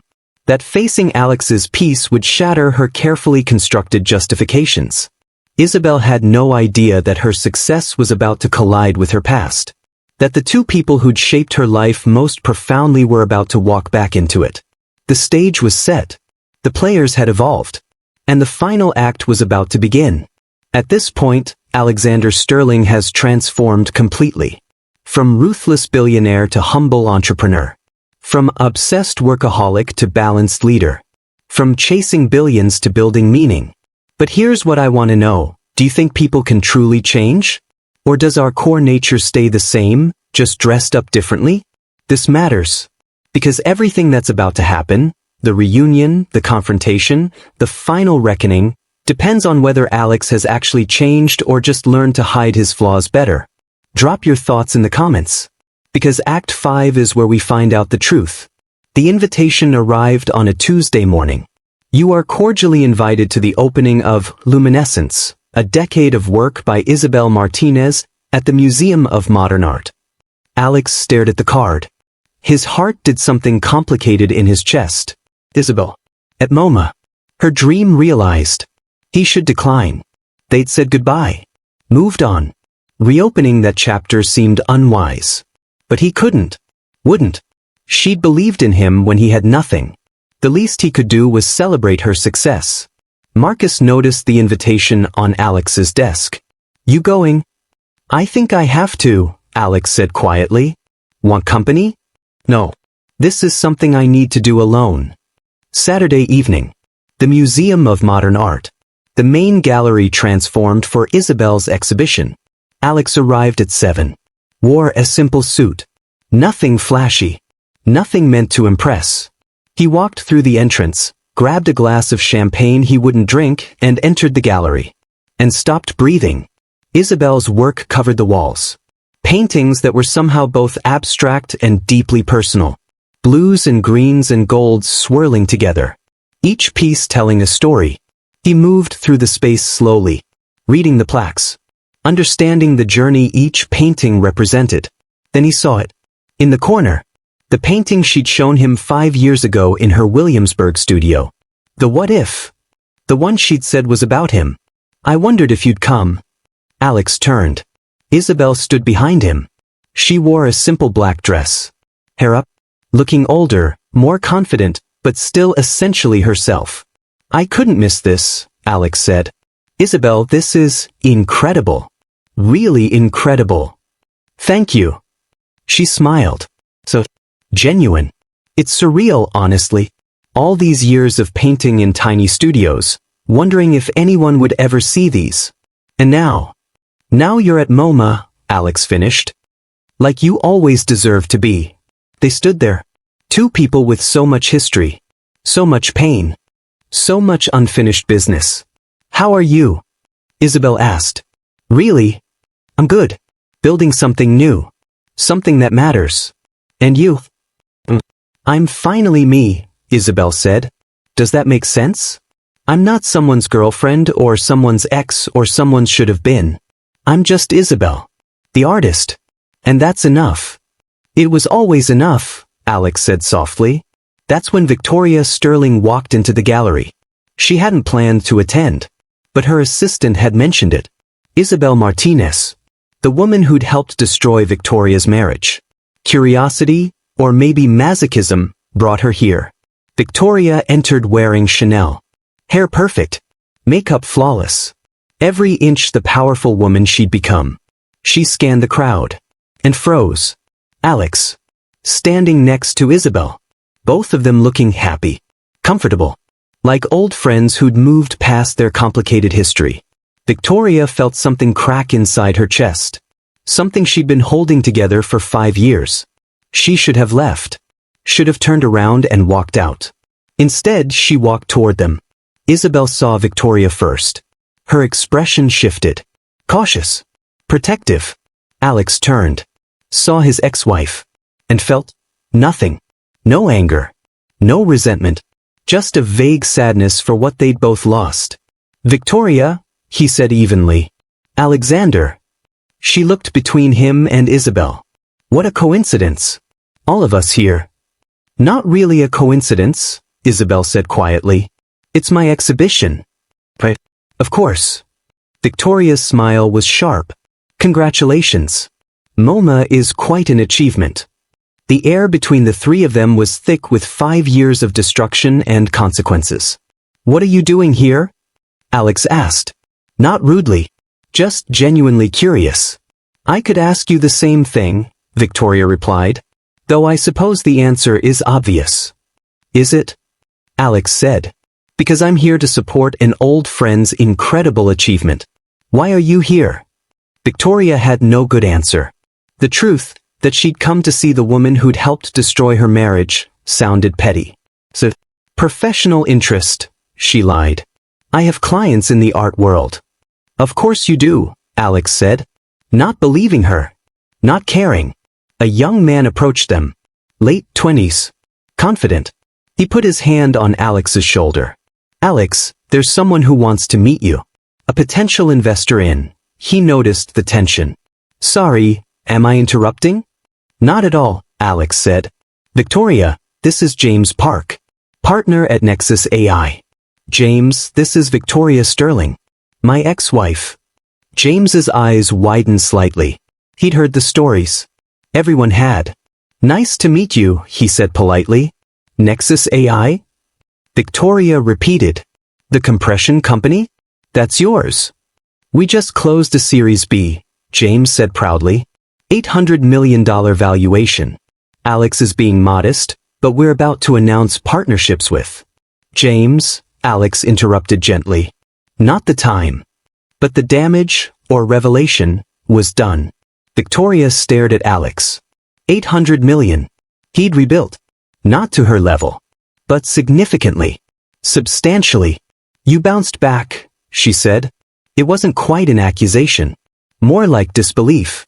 I started over, Alex corrected. There's a difference. And you're okay with that? After everything you lost. Alex looked at her. Really looked at her. Saw the expensive clothes and perfect makeup. Saw the emptiness underneath. I lost money, Victoria. That's all. Money I can earn again. He paused. What did you lose? The question hung in the air. Honest. Not meant to wound but impossible to ignore. Victoria had no answer. Because the truth was too painful to speak aloud. She'd lost her humanity. Her ability to connect. Her chance at anything real. She'd won the battle. Destroyed Alexander Sterling. Taken billions. Built her empire. And she'd been miserable every single day since. I should go, Victoria said quietly. Wait. Alex's voice stopped her. I need to say something. Victoria turned. Braced herself for anger. For accusations. For the confrontation she probably deserved. I'm sorry, Alex said. Of all the things she expected, that wasn't one of them. What? I'm sorry. For how I treated you. For marrying you when I wasn't emotionally available. For cheating instead of having the courage to end things honestly. You deserved better than what I gave you. Victoria felt tears threatening. She never cried. Never showed weakness. I destroyed you, she whispered. I took everything. And you're apologizing to me? You took money, Alex said gently. That's not everything. And honestly, you probably saved me. Because losing it all forced me to figure out who I actually was. So thank you. Victoria couldn't speak. Couldn't process this. She'd spent 5 years imagining this confrontation. Imagining him broken, bitter, destroyed. Instead, he was at peace. And she was the one falling apart. Isabel had been watching this exchange quietly. Now she stepped forward. Victoria, she said, I know I'm probably the last person you want to hear from. But I need to say something too. Victoria looked at her. At the woman she'd blamed for destroying her marriage. I'm sorry for my part in what happened, Isabel continued. I knew Alex was married. I pursued the relationship anyway. That was wrong. And I've carried that guilt for 5 years. You loved him, Victoria said. It wasn't a question. I did. I do. But that doesn't excuse what we did to you. Victoria felt something shift inside her. These two people, the ones she'd blamed for everything, were standing here apologizing. Taking responsibility. Showing more grace than she'd ever managed. I need to go, Victoria said again. More urgent this time. Victoria, Alex started. No. Please. I need to go. She walked out quickly. Head high. Back straight. Every inch the powerful woman she'd become. But her hands were shaking. And by the time she reached her car, tears were streaming down her face. Alex and Isabel stood in the gallery. Around them, the party continued. People admiring art. Sipping champagne. Unaware of the emotional earthquake that had just occurred. That was intense, Isabel said quietly. Yeah. Are you okay? Alex thought about it. I think I am. For the first time in 5 years, I think I'm actually okay. You've changed, Isabel observed. The old Alex would have wanted to gloat. To show her what she'd lost. The old Alex was an idiot, he replied. This version just wants everyone to be okay. Isabel smiled. Sad but genuine. I'm glad you came tonight. Me too. They looked at each other. And something passed between them. Not romantic. Not yearning. Just closure. We were a moment, Isabel said. A beautiful, necessary, complicated moment. But we weren't a lifetime. No, Alex agreed. We weren't. Are you disappointed? Not even a little. What we had was exactly what it needed to be. It brought me here. To this version of myself. And I'm grateful for that. Isabel hugged him. Long tight. A goodbye that felt complete. Be happy, Alex. You too, Isabel. Alex left the gallery around 9. Walked through Manhattan. The city was alive with Saturday night energy. He thought about the past 6 years. The empire. The marriage. The affair. The destruction. The rebuilding. All of it had been necessary. Every mistake. Every loss. Every hard-won lesson. He wasn't the kid from East Palo Alto anymore. He wasn't the billionaire who thought success was measured in zeros. He was Alexander Sterling. Version 3.0. Built from the ground up. Scarred but whole. Successful but balanced. Wealthy but grounded. His phone buzzed. Marcus. Where'd you disappear to? We're celebrating the MoMA opening at this bar in Brooklyn. Get your ass over here. Alex smiled. Typed back, on my way. He had people who cared about him. Work that mattered. Purpose beyond profit. And peace he'd never felt before. The confrontation he'd unconsciously been dreading for 5 years? It had happened. And it was anticlimactic. Because he didn't need revenge. Didn't need Victoria to suffer. Didn't need to prove anything. He just needed to be okay. And he was. Meanwhile, Victoria sat in her penthouse. Mascara ruined. Perfect facade crumbled. She'd won. She'd destroyed him. She'd proven she was powerful enough to take everything. And it meant nothing. Alex had rebuilt. Found peace. Moved forward. While she'd spent 5 years trapped in her victory, growing more isolated and empty with each passing day. She'd seen him tonight. Really seen him. And what she saw broke something inside her. He was happy. Genuinely happy. Despite everything she'd done. Despite losing billions. Despite the public humiliation. He was free. And she was imprisoned in her own success. Victoria poured a drink. Looked out at the city. And finally allowed herself to feel the full weight of what she'd done. Not just to Alex. But to herself. The truth is, there are no real winners in stories like this. Just people making choices. Living with consequences. Learning or not learning. Alex lost everything and found himself. Victoria won everything and lost herself. Isabel let go and found peace. 3 people. 3 different paths. 3 different definitions of success. But only one of them was sleeping well at night. The confrontation is over. 5 years of build-up. And it ended not with screaming or drama or revenge. It ended with apologies. With grace. With Alex being the bigger person and Victoria realizing her victory was hollow. Do you feel satisfied with how this played out? Or would you have wanted Alex to do something different? Rub his success in her face? Reject her completely?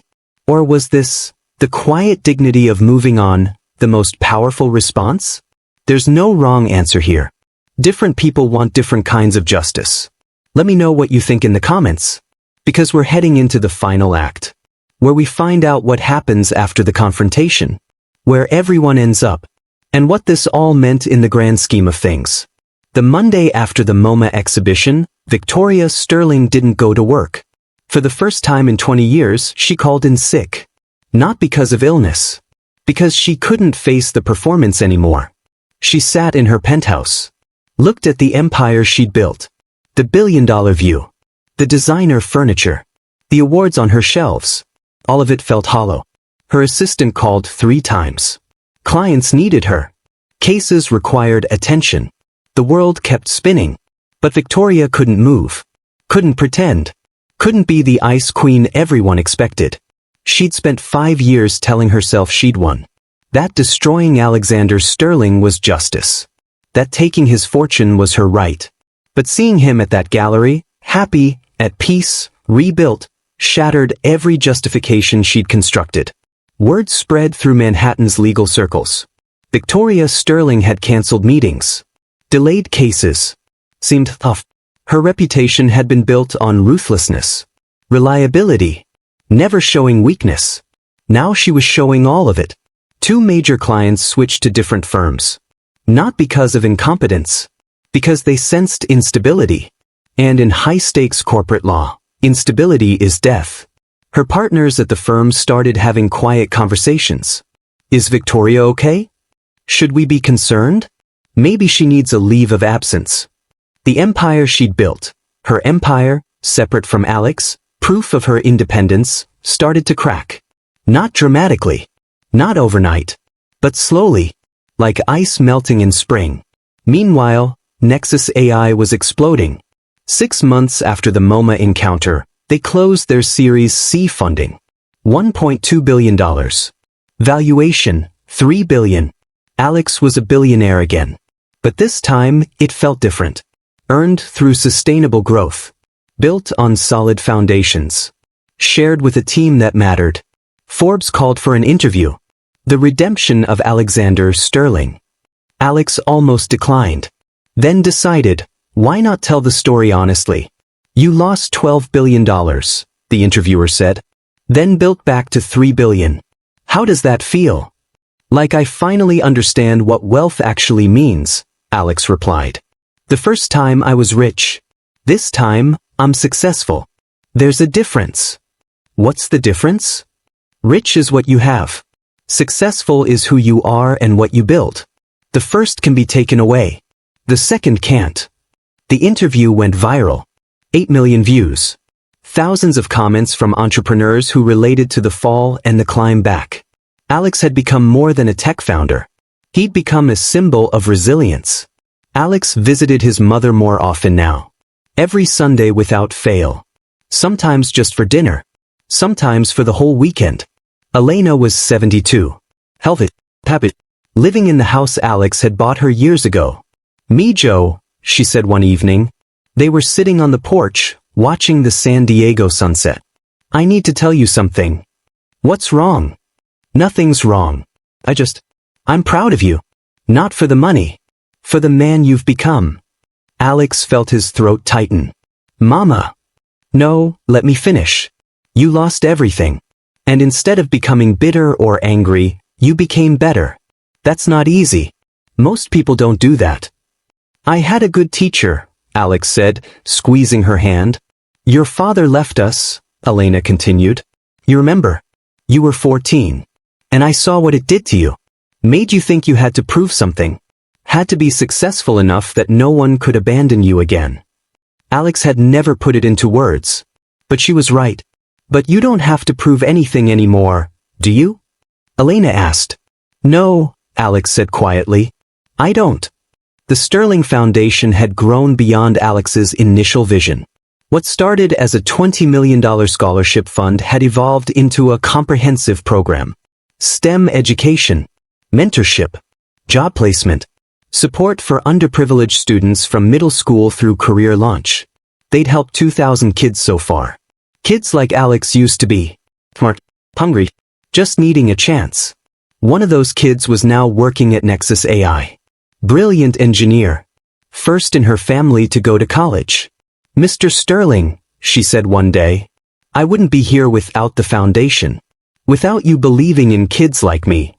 I didn't do anything, Alex replied. You did the work. You gave me the opportunity to do the work. That's everything. These moments, more than the billions, more than the headlines, these were what made Alex feel wealthy.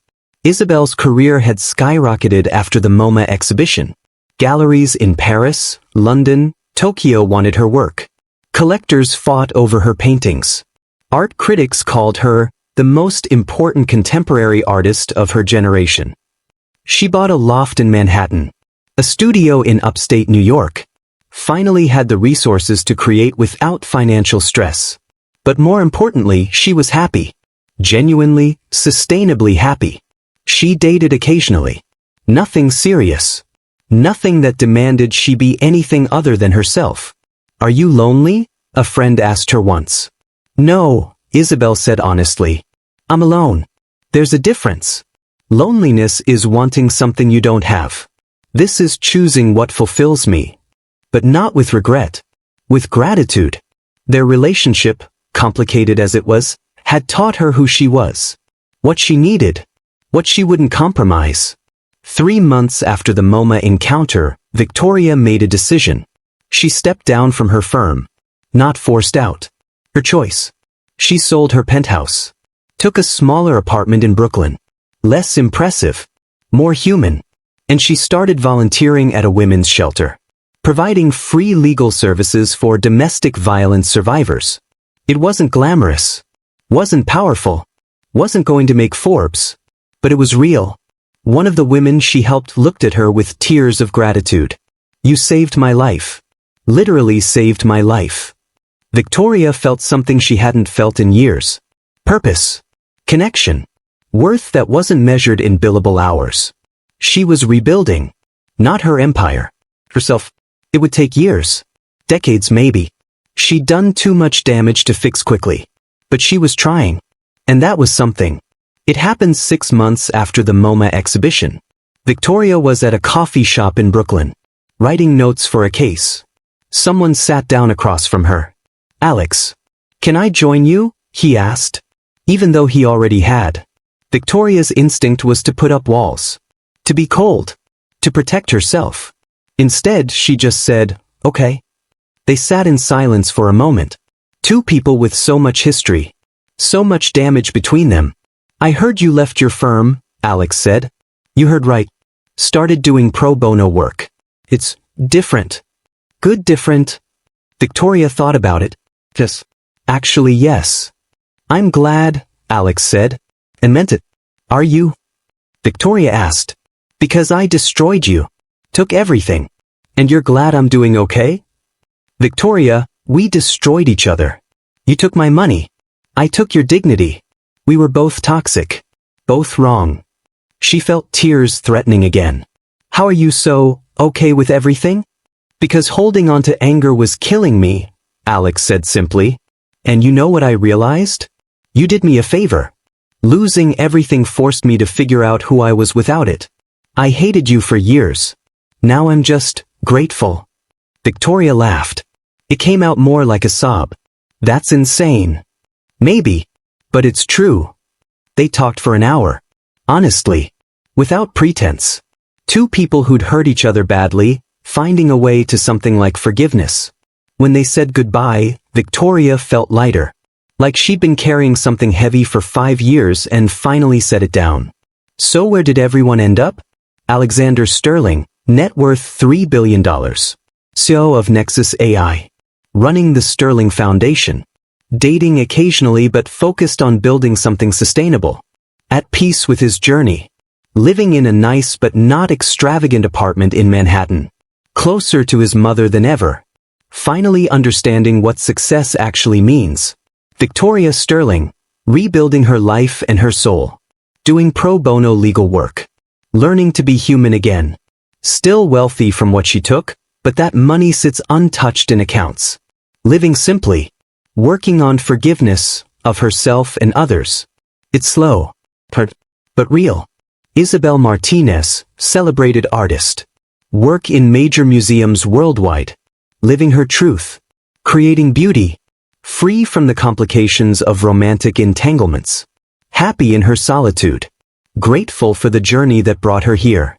Elena Sterling, 72 years old, healthy, surrounded by love, watching her son finally become the man she always knew he could be. No longer cleaning houses, just living, fully, completely. And the money? The $12 billion that started all this? It's gone. Spread across investments and accounts Victoria controls. Some of it funds her pro bono work now. Some sits unused. It doesn't matter anymore. Not to Alex. Not really to Victoria either. Because they both learned the same lesson through different paths. Wealth without purpose is just numbers. Success without soul is just emptiness. Looking back at this story, what's the lesson? Is it that revenge is hollow? That forgiveness is freedom? That money doesn't matter? Maybe it's simpler than that. Maybe it's just this. We are not our worst moments. We are not our biggest mistakes. We are what we do after we fall. Alex fell from billionaire to broke, and chose to rebuild with wisdom instead of bitterness. Victoria won everything, and learned that victory without humanity is defeat. Isabel loved and lost, and found herself in the process. 3 people, 3 different paths, all leading to the same truth. Success isn't what you accumulate. It's who you become while building, and losing, and rebuilding again. So here's my final question for you. Looking at where everyone ended up, do you believe in karma? Or is this just the natural consequence of choices? Alex rebuilt because he chose humility over bitterness. Victoria struggled because she chose revenge over healing. Isabel thrived because she chose authenticity over compromise. Was that karma? Or just cause and effect? I want to hear what you think. Because this story, this long, complicated, messy story, is really about one thing. The choices we make when everything falls apart define who we become when we rebuild. Drop your thoughts in the comments. And thank you for staying with this journey. We've got one more act. The final chapter, where we wrap everything up and understand what this all meant. So what's this story really about? On the surface, it's about a billionaire who lost everything, a wife who took it all, and a love that wasn't meant to last. But dig deeper. Look past the money and the headlines and the drama. This is a story about what happens when you lose everything you thought defined you, and discover that you're still standing. Alex thought he was his bank account, his empire, his success. When Victoria took all of it, he expected to crumble. Instead, he found out who he actually was. Not Alexander Sterling, tech billionaire. Just Alex. The kid from East Palo Alto who knew how to build things. Who knew how to survive. Who knew how to start over. That's the real story. Not the fall. Not even the comeback. The discovery that you are not what you lose. 5 years after losing everything, a young entrepreneur asked Alex for advice. How do you build something that lasts? The kid asked. Alex thought about it. Really thought about it. You don't build for scale, he said finally. You build for meaning. You don't chase billions. You chase excellence. And you never sacrifice the things that actually matter for the things that just look impressive. But you did that. With your first company. And it worked. It worked financially, Alex corrected. But it failed me. I lost the woman I loved. Lost myself. Built an empire on sand. When Victoria knocked it down, there was nothing underneath to catch me. And now I build on bedrock. Values. Relationships. Purpose. The money follows. But even if it doesn't, I'll still have built something real. That conversation, that wisdom, couldn't have come from the first version of Alex. The hungry 25-year-old. The ruthless 35-year-old billionaire. It could only come from the man who'd lost it all and learned what actually mattered. Victoria never became a billionaire philanthropist. Never made grand gestures or public apologies.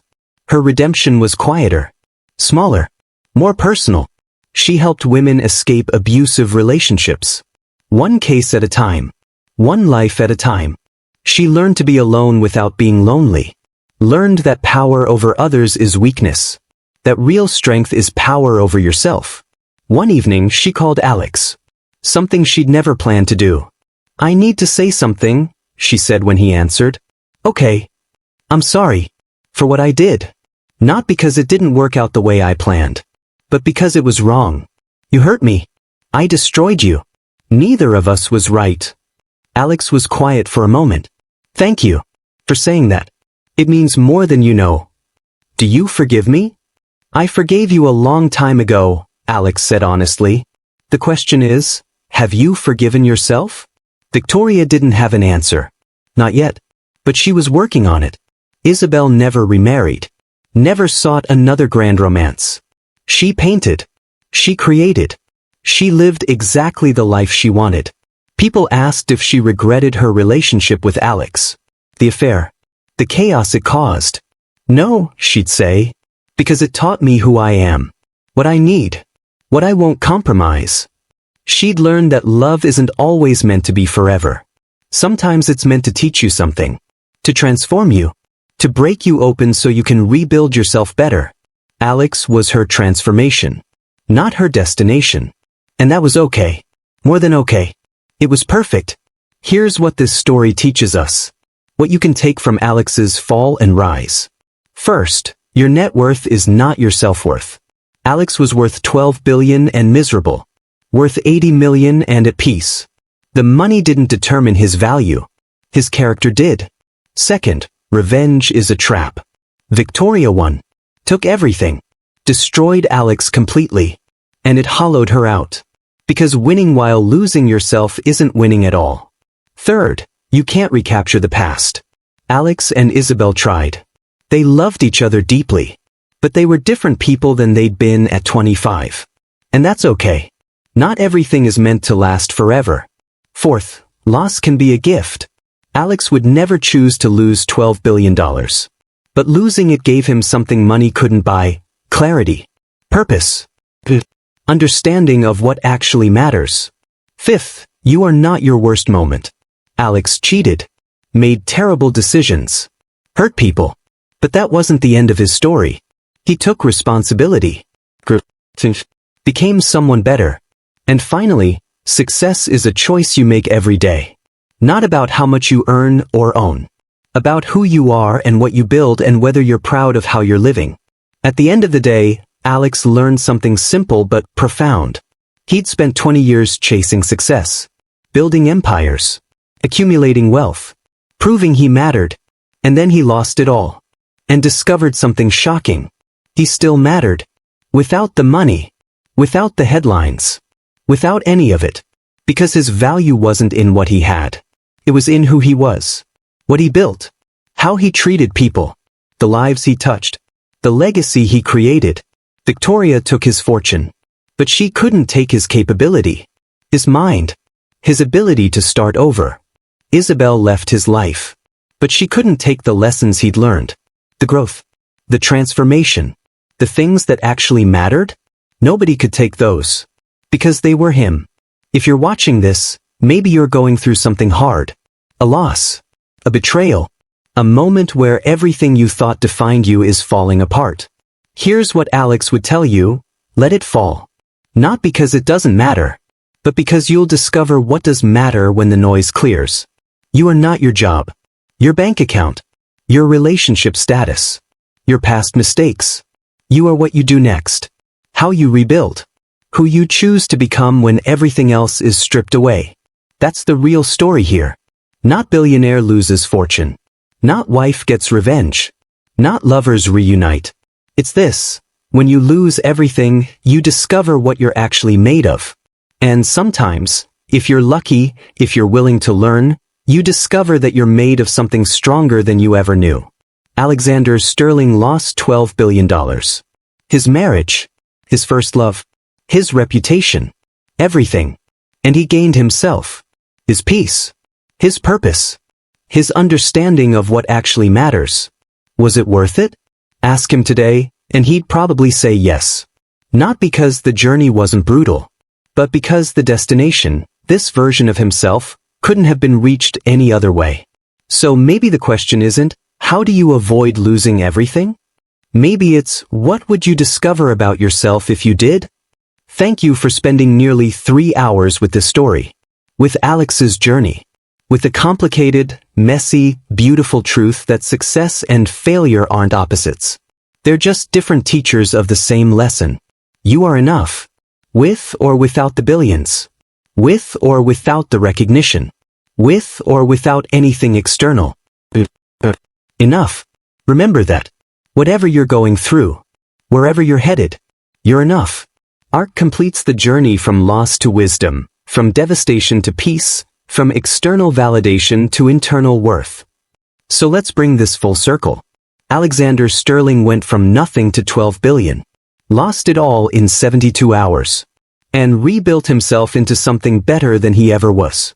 Not richer, better. He started as a hungry kid in East Palo Alto with a dream and a laptop, became a billionaire who lost himself in the pursuit of more. Lost everything to a wife who weaponized his mistakes. Fell in love with the past and learned it couldn't save him. And finally, discovered that success isn't what you accumulate. It's who you become.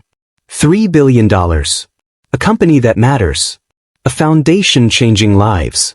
Peace he'd never felt before. But the real wealth? The lessons. The wisdom. The understanding that he was always enough. With or without the empire. You might be wondering, why spend 3 hours on one man's rise and fall and rise again? Because it's not just one man's story. It's everyone's story. We all build things. Relationships. Careers. Identities. We all lose things. Just people. Versions of ourselves we thought were permanent. And we all face the same question Alex faced. When everything falls apart, who are you underneath? That's why this matters. Not because Alex is special, but because his journey mirrors something universal. The fear that we are what we have. The terror of losing it. The shocking discovery that we survive anyway. Alex lost 12 billion and his identity.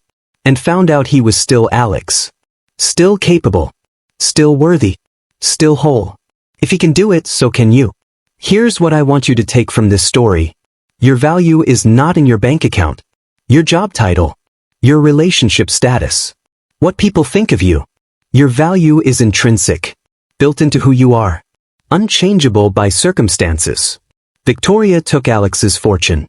Couldn't touch his capability. Life took your thing, whatever your thing is. It can't touch who you are. The best revenge isn't destruction. It's building a life so meaningful that your enemies become irrelevant. So beautiful that their opinions don't matter. So authentic that their judgments can't reach you. Alex didn't win by destroying Victoria. He won by becoming someone who didn't need to destroy anyone. That's power. Real power. Maybe you're going through your own version of this right now. A loss. A betrayal. A moment where everything you built is crumbling. It hurts. God, does it hurt? Alex knows. I know. Anyone who's been through it knows. But here's the truth. On the other side of that loss is a version of you that couldn't exist without it. Stronger. Wiser. More authentic. More you. You don't need to lose 12 billion to learn this lesson. You just need to lose something you thought defined you. And survive anyway. Then you'll know what Alex knows. You were never the thing. You were always the person underneath. And that person? That person is enough. If this 3-hour journey moved you, if Alex's story of losing everything and finding himself resonated with you, please leave a like. It genuinely helps this content reach people who need to hear it. And share your biggest takeaway in the comments. What hit you hardest? What will you remember? What are you applying to your own life? I read every single comment. Your insights, your stories, your perspectives, they make this community special. They remind me why I spend 40 hours researching and writing these stories. So thank you for staying. for listening, for being part of this journey. Next time, I'll be telling you about Sarah Chin, a single mother who was publicly humiliated by her billionaire ex-husband, left with nothing but debt and 3 kids to raise. He told the world she was worthless, told their children she'd never amount to anything, destroyed her reputation and her credit. What he didn't know was that she was about to build an empire that would make his fortune look like pocket change. And when they finally came face to face years later, the tables had turned in a way he never saw coming. You won't want to miss it. But before I go, I want to leave you with this. You are not defined by what others think of you. Not by what they say. Not by what they take. Not by how they hurt you. You are defined by how you respond when life tests you. Alexander Sterling proved that the best response to cruelty isn't revenge. It's building a life so beautiful, so meaningful, so authentic that your critics become irrelevant. They don't matter. They never mattered. Only you matter. Only what you build matters. Only who you become matters. Victoria thought she won by taking his billions. She lost herself in the process. Alex thought he lost by signing those papers. He found himself because of them. So remember this, whatever you're going through, whatever you've lost, whatever they took from you or said about you or did to you, you're still here. You're still standing. You're still capable of building something extraordinary. Not despite the loss. Because of it. Stay strong. Stay focused. And never, never, let anyone convince you that you're nothing. You're not nothing. You're not defined by your worst moment or your biggest loss or someone else's cruelty. You're everything you choose to become. And that's a kind of wealth nobody can take away. Until next time. A loss. A betrayal. A moment where everything you built is crumbling. It hurts. God, does it hurt? Alex knows. I know. Anyone who's been through it knows. But here's the truth. On the other side of that loss is a version of you that couldn't exist without it. Stronger. Wiser. More authentic. More you. You don't need to lose 12 billion to learn this lesson. You just need to lose something you thought defined you. And survive anyway. Then you'll know what Alex knows. You were never the thing. You were always the person underneath. And that person? That person is enough. If this 3-hour journey moved you, if Alex's story of losing everything and finding himself resonated with you, please leave a like. It genuinely helps this content reach people who need to hear it. And share your biggest takeaway in the comments. What hit you hardest? What will you remember? What are you applying to your own life? I read every single comment. Your insights, your stories, your perspectives, they make this community special. They remind me why I spend 40 hours researching and writing these stories. So thank you. For staying. For listening. For being part of this journey. Next time, I'll be telling you about Sarah Chin, a single mother who was publicly humiliated by her billionaire ex-husband, left with nothing but debt and 3 kids to raise. He told the world she was worthless. Told their children she'd never amount to anything. Destroyed her reputation and her credit. What he didn't know was that she was about to build an empire that would make his fortune look like pocket change. And when they finally came face to face years later, the tables had turned in a way he never saw coming. You won't want to miss it. But before I go, I want to leave you with this. You are not defined by what others think of you. Not by what they say. Not by what they take. Not by how they hurt you. You are defined by how you respond when life tests you. Alexander Sterling proved that the best response to cruelty isn't revenge. It's building a life so beautiful, so meaningful, so authentic that your critics become irrelevant. They don't matter. They never mattered. Only you matter. Only what you build matters. Only who you become matters. Victoria thought she won by taking his billions. She lost herself in the process. Alex thought he lost by signing those papers. He found himself because of them. So remember this, whatever you're going through, whatever you've lost, whatever they took from you or said about you or did to you, you're still here. You're still standing. You're still capable of building something extraordinary. Not despite the loss. Because of it. Stay strong. Stay focused. And never, never, let anyone convince you that you're nothing. You're not nothing. You're not defined by your worst moment or your biggest loss or someone else's cruelty. You're everything you choose to become. And that's a kind of wealth nobody can take away. Until next time.